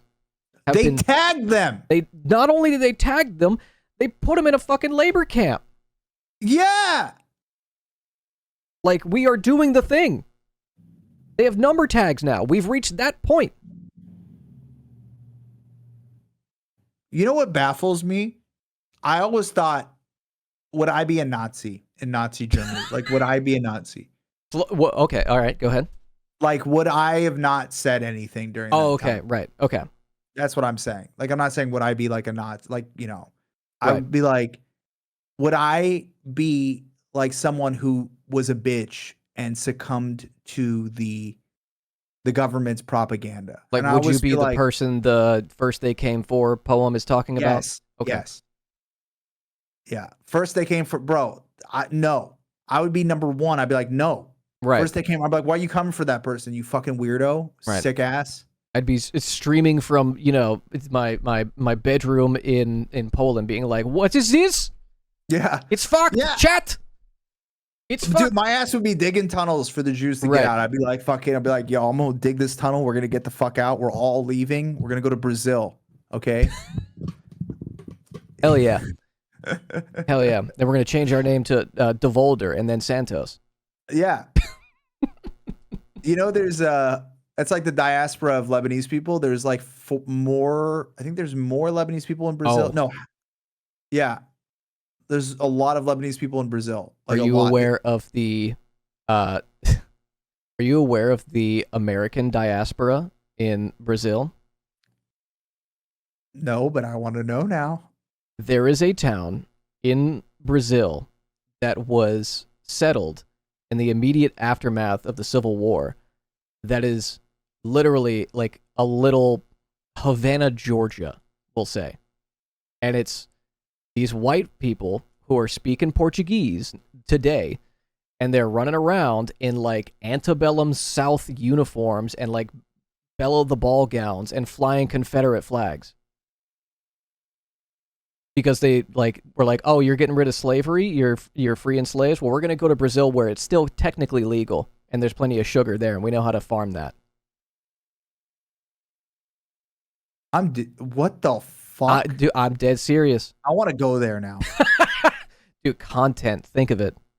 I want to go, dude. I love talking to people who have like racist roots or are racist. It's so funny. Buddy, I got family in the Klan. Okay. Do you? Mm-hmm. That's one of the reasons I've kind of like come to the point where I'm at. Okay, can I teach you how you attack racist people? Yeah, go for it. It's my favorite thing. Okay, some of the chatters probably already know, but you always call a racist person poor. You always do it. I'll tell you why. Because in their logic, they have this very weird brain where they say, if you have money, it's because you're smart and you work hard, and you're rich because you have money and you've worked really hard, and this is how you've like built up your life. Like, you know what I'm saying? Like, that's what they're taught. That's what they're educated. That black people are poor because they're lazy and stupid, right? That's what they say because they're racist. So when you call them poor, and most of the time, like my brother will do it, and my brother is a multi-millionaire content creator. He's the largest creator on Snapchat. Like, he's basically a corporation. Damn. And he will do it, and then he'll be like, you're poor, and it must be because you're fucking stupid and lazy, so you should listen to me. I know more than you. I am the smarter one. And then they'll be like, and then you can just see the fucking switch go in their brain, and then they it short circuits their logic. Like, they're fucking like, bzzz. And I'm like, well, of course. Like, they'll say something like, I get racist people. They'll be like, I would never live in California. It's disgusting, that liberal state. I'm like, oh, it's because you can't afford it. You're poor. I get it. And then they'll just fucking lose it.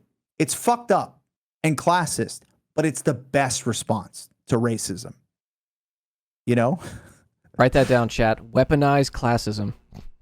See, if XQC was Ooh, a leftist, you're right. and he was actually attacking, let's say, Ben Shapiro, and XQC got into it, and he said, I've got your whole company on my wrist, dude. That would be fucking dope.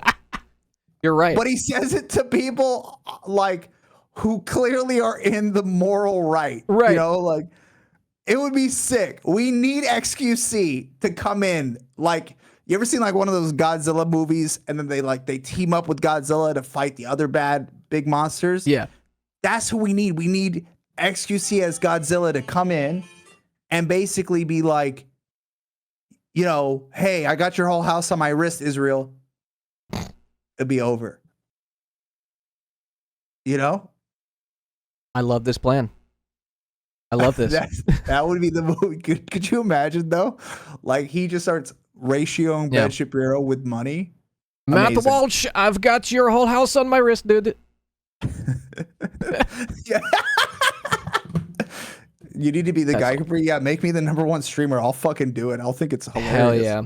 Speaking of which, chat, I got Capri's link pinned to the top of chat. Go follow, all right? I'm a fucking, like, 400 viewer Andy, and Capri's, obviously a bigger streamer than I am, but go follow anyway. No. You're a bigger streamer now. I fucking keep quitting every week. Okay, but that's like saying that I don't know. Hassan is a bigger streamer than Austin. He streams like once a month, and he's loaded. Dude, Austin's model is exactly the model I want. It's a great model to work off of. Yeah, that's the model I want. That's the model I've always wanted. I never wanted to do this political shit. I want to just go live, average, a couple hundred, disappear. Make a shitload of money, disappear. And then come back and use that money to give it away and do the same thing. I've always done like the Mr. Beast thing. I mean, I'm the benevolent you're clouded Mr. up Beast. enough to like hit up Austin and maybe like do a collab thing. I am not. However, it's weird because my brother is connected to all the major creators on the other side of on the bad side, but he has no idea how bad streaming universe is. Yeah. I mean, it's better than it used to be, but it's still bad. He lives with Bryce Hall. Holy shit. Yeah, he lives with Bryce Hall, but in a different house that he doesn't go to. He has a house with Bryce in LA. So I've pumped in there, and Sneeko has been there. And my brother has no idea like who Sneeko is. He's like, I'm like, dude, you know that guy's like racist. He's like, what? Like who? He doesn't get it because he's education content, So it's so wild because it's like people don't. I'm like one of the times I like fucked with him on Twitter, and I'm like, and I come in and I'm like, fucking like, oh shit. I was like, well, what is he gonna do? Hit me? I'm like, yeah, hit me, dude. I don't care. But anyways, I'll talk shit to someone's face. I don't give a fuck. If I'm gonna talk shit, I'm gonna talk shit. Yeah. But yeah, that's the thing is that like, it's so weird how like I'm in this universe and this space, but also like I'm really traversing the space because I basically stopped streaming for the past couple weeks because it's been fucking with my head mentally, and it's been fucking with my brother. I can tell him, and he's been now streaming, and he hates streaming. He's telling people don't donate because he doesn't want the money. He wants to educate people and basically own fucking people and convince people. And he's convinced a lot of Israelis. They're in his chat now that they come on and they're like, dude, I actually agree. I get it. I get where you're coming from. Because I think that the depictions that people see on the internet of us, and I think that the one thing that you asked earlier was that how important is it to elevate Palestinian voices? I think it's the most important thing that you can do as a content creator because they depict us as these fucking human animals. So if you just get some normal dude from California who happens to be Palestinian, who's like explaining that, hey, I'm just a normal person, there's, people tend to be like, oh, my depiction in my head was wrong, Well, one of my friends basically did Birthright, and he told me, yeah, you guys are all nomads. And I'm like, what are you talking about? My great-grandfather was the accountant for the British Empire in Palestine. You know, like what the fuck are you talking about? You know how much I've been connected to that area. So that's the thing is like it's one of those things where it's like it's tough, man. It's tough because I feel like we're dehumanized, and you know this stuff like this is really human. Where's DJ Khaled? Fucking dude, that's what every Arab's asking. I just learned yesterday that he's Palestinian. Fuck DJ Khaled. He's the first fucking For real, Palestinian I've ever seen. Ever. In my entire life, there was no fucking Arabs. I finally go, holy shit, this human fucking dipshit is Palestinian. Awesome. And then he gets asked about the Israel-Palestine thing, and his response, everybody knows this. This is like our 9/11 as Palestinians. This is worse than fucking what's going on right now. It's DJ Khaled. And he literally just goes, yeah, I don't really care about that shit. No. Oh, I thought he just didn't say shit. No, he was like, I'm not really... Dude, you got to pull the clip. Yeah. Somebody's got it. Send it in chat. DJ Khaled on being Palestinian. I've never liked DJ Khaled, and I'm glad that I finally have a reason to say why. I've just always thought he was like, his vibes were off. Hold on, I'm pulling it up. Okay.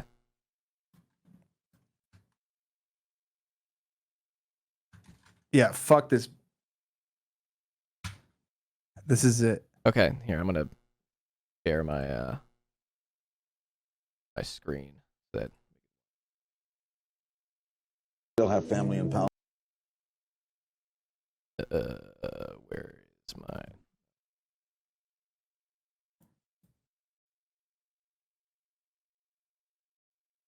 There you go. Yeah, you just... Still have family in Palestine. Yes, I do. How do you get involved politically in the Middle East? I get involved with the peace. You know what I'm saying? I'm all about peace. I'm all about unity. I'm all about love, and I want my people, you know, to always be good. Here's what puzzles me. I've been to the West Bank. Right. I love the people there. Yeah. I'm Jewish. You're Palestinian. Yes. Bro, he's doing more for the We cost. go back to Isaac and Esau. We go back a long way. Why can't we get together? I wish I had the answer, but I look at it in my eyes, I don't see why it's a problem because I'm sitting here with you right now. No problem. Me and you have no problem. None. I respect you, you respect me, and that's how life should be. You know what I'm saying? I think it's more, you know, out of our hands. You know what I'm saying? But that's why I come here to. You got to promote peace, and it needs more people like me to say, "Yo, let's come together. Let's do some things. Let's show people where we can come together." And I think we doing that by being here. I think people do that every day by doing business. I think, you know, a lot in America, people come together. Why can't that happen over there? Are you bitter about the hostility between the two? I have to be bitter at anything that's gonna hurt my people. You know what I'm saying? Okay. I gotta pause it. I'm sorry. Larry David has to recognize, like, for a moment, he doesn't know what the fuck is happening, right? Like, he's fucking with him, right? Bro, it's that, even that interview is better than what he's said in the past. Like, he's like trying to say not Larry say David? Larry King, I'm sorry. We watched a Larry David clip earlier, my bad. Racist. Yeah. Anti-Semitic. Yeah, dude. He's posting nothing. Nothing. Jesus. He posted the fucking "We the Best." Khaled is not getting invited to the aid dinner. Someone said Ja Rule. I want to see this Ja Rule clip. Ja Rule's clips are great. Wait, Khaled's playing Bob Marley guitar? Oh no. Maybe we shouldn't elevate all Palestinian voices. I said it. Not all of us. Some of us Arabs are fucking stupid. Yeah. I don't support all women. Yeah. Bitches are stupid. I fucking love that tweet. Oh, you got this one? Oh yeah, the Ja Rule one. Today, DJ Vlad, you know, he kind of went online and was like, listen, DJ Khaled, you're Palestinian, Drake, you're Jewish, and you guys haven't said anything yet. You guys are promoting albums, you're promoting Jordans. And, you know, I know that the hip-hop community is a global thing, and it has so much impact. Our rappers, specifically these two rappers, in this time, are they obligated to come forward and say something because this is their background, or are they not supposed to be political? What do you think about that? It's a tough thing. You know, think anybody's obligated to do anything just because they're a public figure. I mean, I know there is expectations of, you know, for people, but it's a tough thing, man. You know, sometimes people just, you know, they make a decision in their careers to stay away from politics, to stay away from, you know, certain things that are, you know, tough topics to speak on. You know, religion. You know, these things are tough. Okay, he's kind of right. You know, like you said, it's not on everybody to make a public statement. He's kind of right, but I will say, Juvenile would say something about this. Juvenile would say, "Back that ass out from the river to the sea." Bro, I have a really bad story about Ja Rule, but I don't know if I should say it because I don't want to get like legal You don't have to trouble. if you don't want to. I had a friend that worked at a hotel, and he definitely punched someone at a hotel. Not in the United I mean, States. that's not the worst kind. You know, sometimes they don't leave the little chocolate on your fucking pillow, and you know that's it. It's bad. Like after that, I was like, "Yo, what the fuck is wrong with Ja Rule?" But he's not wrong. He's not wrong. Yeah, I think it was Ja Rule. I'm pretty sure it was Ja Rule. It was Ja Rule. I gotta text the person to make sure before I say anything publicly. Yeah, people like that's the thing is like I get it. Not everyone is I think he's right. Not everyone is obligated to talk about it. However, when you are the only fucking Palestinian person and you don't want to talk about it, it's wild. Yeah. It's just fucked. It's like you're like how much money you need to make. How much more money you need to make. I mean, you know? it's the Selena Gomez thing, I think, right? Because Selena Gomez made like the most milquetoast.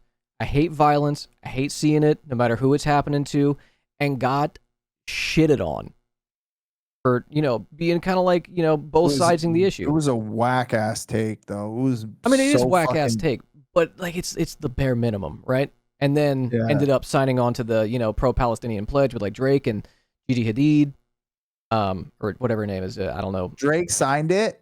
Yep. I hated Drake, but I'm back in his camp now. Yeah. Yeah. That's where my screen name came from. Is Drake's stupid ass username on Instagram. His username used to be Caprisunpapi. No, his username on Instagram is douchey, and it's Champagne Poppy. Oh, okay. So I was like, I'm a bitch. So I'm not Champagne Poppy. I'm Capri Sun Poppy. I mean, Capri Suns go hard though. You got to be. I know. You know, Yeah. $5 for a pack of 20. It's pretty good. Yeah. Some people are like, why do you have that? It was actually because one of my friends was like we used to work together, and then he basically was like super loved Drake, and then I just made this to kind of make fun of Drake, and then that's how I got the screen name. Yeah, Capri Sun does hit way harder. But then someone I'm stole sure you my have fucking... seen the it's like 2009 meme from when YouTube was like first starting to take off, and it's the big ass guy on a scooter drinking Capri Sun. I can't use the word he used.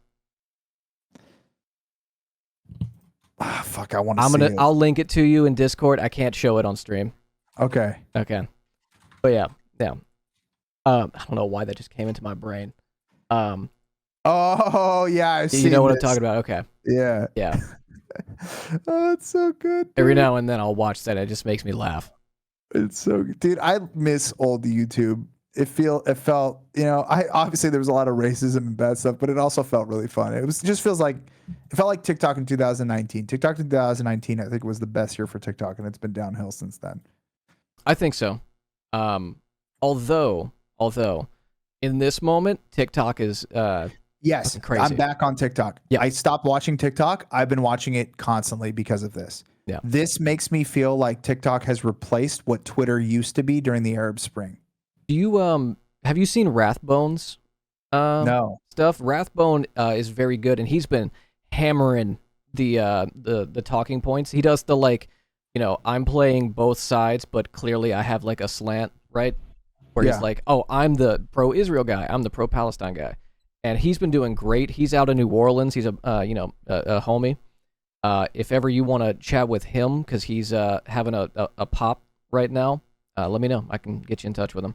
I'm down. Whoever you can get me in touch with that wants to talk about it, I'm super down. I think that the number one thing that I've kind of made my whole life, I can't stop watching it. I can't stop fighting. I can't stop talking about it. I just can't stop. My mods, We tried to do like a normal show the other day, and and it was just bad. It was probably one of my lowest streams ever, and it's because Distracted. I was distracted. Yeah. I was clearly upset and distracted, and the fact is that like this is also getting worse and worse by the day. Mhm.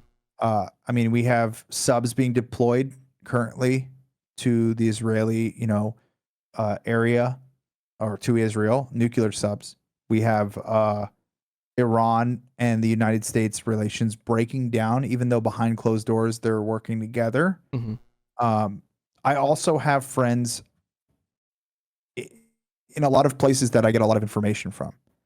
So it's just I can't stop talking about it.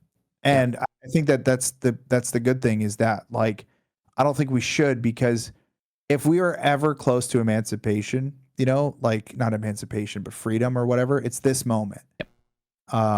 So I really think that this is the first time I feel like people actually, again, dude, I'll tell you this. When I was a kid, there was nobody. Like when I say nobody, I mean nobody that gave a shit about us. Like there wasn't a fucking person. There wasn't a content creator. Fuzi was the first Arab that we saw that was like pro-Palestinian. That's a wild circumstance too. Yeah. Yeah. So the fact is that there was nobody. So now that that we have like all of these people, all of these voices coming out being, fucking Drake, that's huge. Bella Hadid, his dad, I think wasn't he the one that gave the interview about how he was kicked out? I think so. Yeah, I think it was Bella Hadid's dad. I gotta check. She's Palestinian, right? Bella Hadid, yes. The dad, Palestine. Yeah. It was Bella Hadid's dad. Talks about it, but there was literally nobody. So now that it's like all happening, now that it's all like we're closer than we've ever been. So talking about it as much as we possibly can is the way, man. Yeah. It's really the way. I will say, so like how I got into doing political streaming, I've been in like DSA, and I've been, I hate the term activist because it kind of implies like you're constantly doing like, on the ground work. But I've been involved in like community organizing for about 8-10 years now. And what got me into the streaming was during lockdown, and the 2020 uprisings were happening. And much kind of in the same way, I could not talk about it. Having family in the Klan, having grown up in a super, like Southern conservative environment, I knew what these perspectives of people who were trying to justify, like what happened to George Floyd, what happened to Breonna Taylor, and like historically, like police brutality, and I had to talk about it, and that's what like got me started in streaming. And so you went live during that time to talk about it. Yeah, like this was like after the election was when I started streaming, because I didn't have like the machine to do it. I started going back to college, and basically every day I would just like from my sociology program would talk about what was going on from that perspective, both being, a sociology student and being a, lefty in the South. And that's kind of brought me here. So I definitely can see like the needing to talk about it. And on a personal level, just, person to person, I genuinely respect risking what could be your platform for it, knowing that it could, kneecap any future career opportunities, that it could be, bad for your personal relationships with people that, may have different perspectives. So, corny moment, but thank you for that, for like actually speaking out, because it's not an easy thing to do. And it sounds very cheesy, like I said, but it's not an easy thing to do right now. No, and I honestly think you the same way. Someone did that to me the other day. They're like, thanks for speaking out. I'm like, I'm Palestinian. Thank you for speaking out. Right. You know, because you don't have to say anything. It's actually more advantageous for you to shut the fuck up and fall in line. You know. Yeah. And I mean, I don't take any risk from it. The only risk I have is like a potential like ban for getting too spicy. yeah, I mean, it's. I would just you hope know, that I'm doing it justice. Right. no, and I think you are. I think, you know, just even having this conversation with you, you know, not mainlining your content for weeks. In this conversation, you know more than 99.9999% of people. And maybe not the historians that may know more than both of us combined. But that's the thing, is that I think it's hard. I think that it's really hard to what's hard for me is that as an Arab, there's already hate, and then now there's double the hate, double the risk, double the hate, double the, you know, everything, Double the fun, double mint gum. yeah. Especially on Twitch, it's just people are wild on Twitch. They have no fucking life, and they are way more, you know, when they, you know, they're just fucking weird about it, and they target, and because they've got nothing to do. Right. But yeah, it's scary. But at the end of the day, like I tell people, like the number one thing to say is that you know, I would say, you know, speaking for Palestinians, you know, I'm gonna speak for Palestinians. I've talked to enough of them that all they want to do is walk on the same roads as Israelis and be the same people. That's it. Right. They want to go to the places that their grandparents were from and go to those cities. Like my grandparents were kicked out of Ramle, and they moved to Ramallah. Luckily, they, you know, and but you know, my grandma was born in Bethlehem and my grandfather was born in Jerusalem. So I'm basically I'm basically related to Jesus, you know? So, Glad you made the joke, because I was looking for somewhere to put that. I was like, oh, there's going to be a moment where I can say I was this. about to say I was the second coming, but I was like, that's way too crazy. And Oh, that would have been narcissistic. good though. You should have done it. Yeah. No, but that's the thing, is like, He's risen. you know, it's like one of those things where it's just like, it's one of those things it's fucked up. But Yeah. also, it's also like, just my existence alone has people upset. And that's what's insane to me.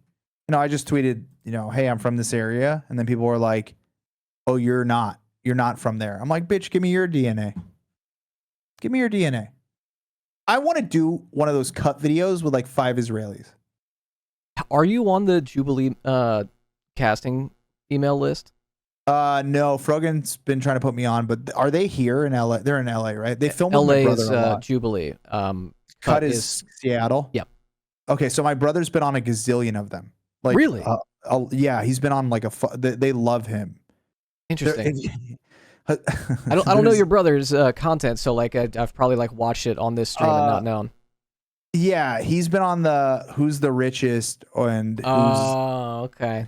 He's kind of a douche. But he's like Who's the Most in Debt, and he's been on, I'll tell you right now, I'll send it to you. Who is the richest person in the room? Is it Cut? Ranking the poorest to richest? Yeah, he's on a bunch of these. Oh yeah, here. He's on this one. Fucking got Cut video music playing in my goddamn ear.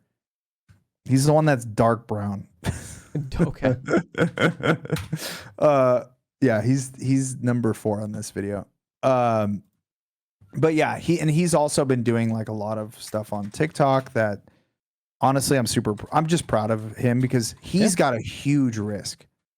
He could lose everything. And he's been banned so many times from TikTok. He has a rep there, and his rep is just unbanning him constantly, because his rep is like, you know, down for the cause, you know. So that's sick. Every day he gets banned, they're like unbanning him. He's like, I got banned again. I got taken down again. I got banned again. So, but he's posted, his last video was, he got taken down instantly, but he talked about birthright. And we were talking to one of our friends. Yeah, there you go. Yeah. I'm gonna drop him a follow. Yeah. So he was talking about birthright, and this is fucked up. This is our friend in Gaza. These are the text messages between the two of them. Oh, this one right here. The one at the top. Yeah. I think I saw your post on this one.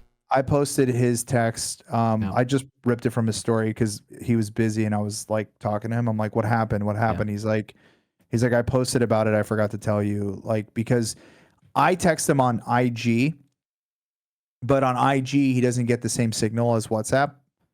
So he'll get back to me like every 2-3 weeks. He'll get back to Dom quick because he has his WhatsApp, but I don't really have WhatsApp.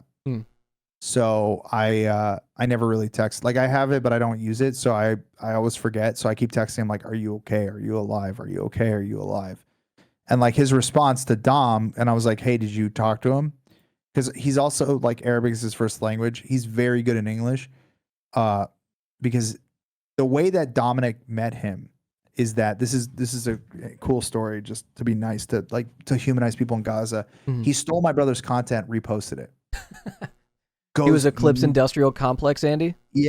That's awesome. Goes viral. Gets millions of views on YouTube. My brother's like, I'm gonna hire you.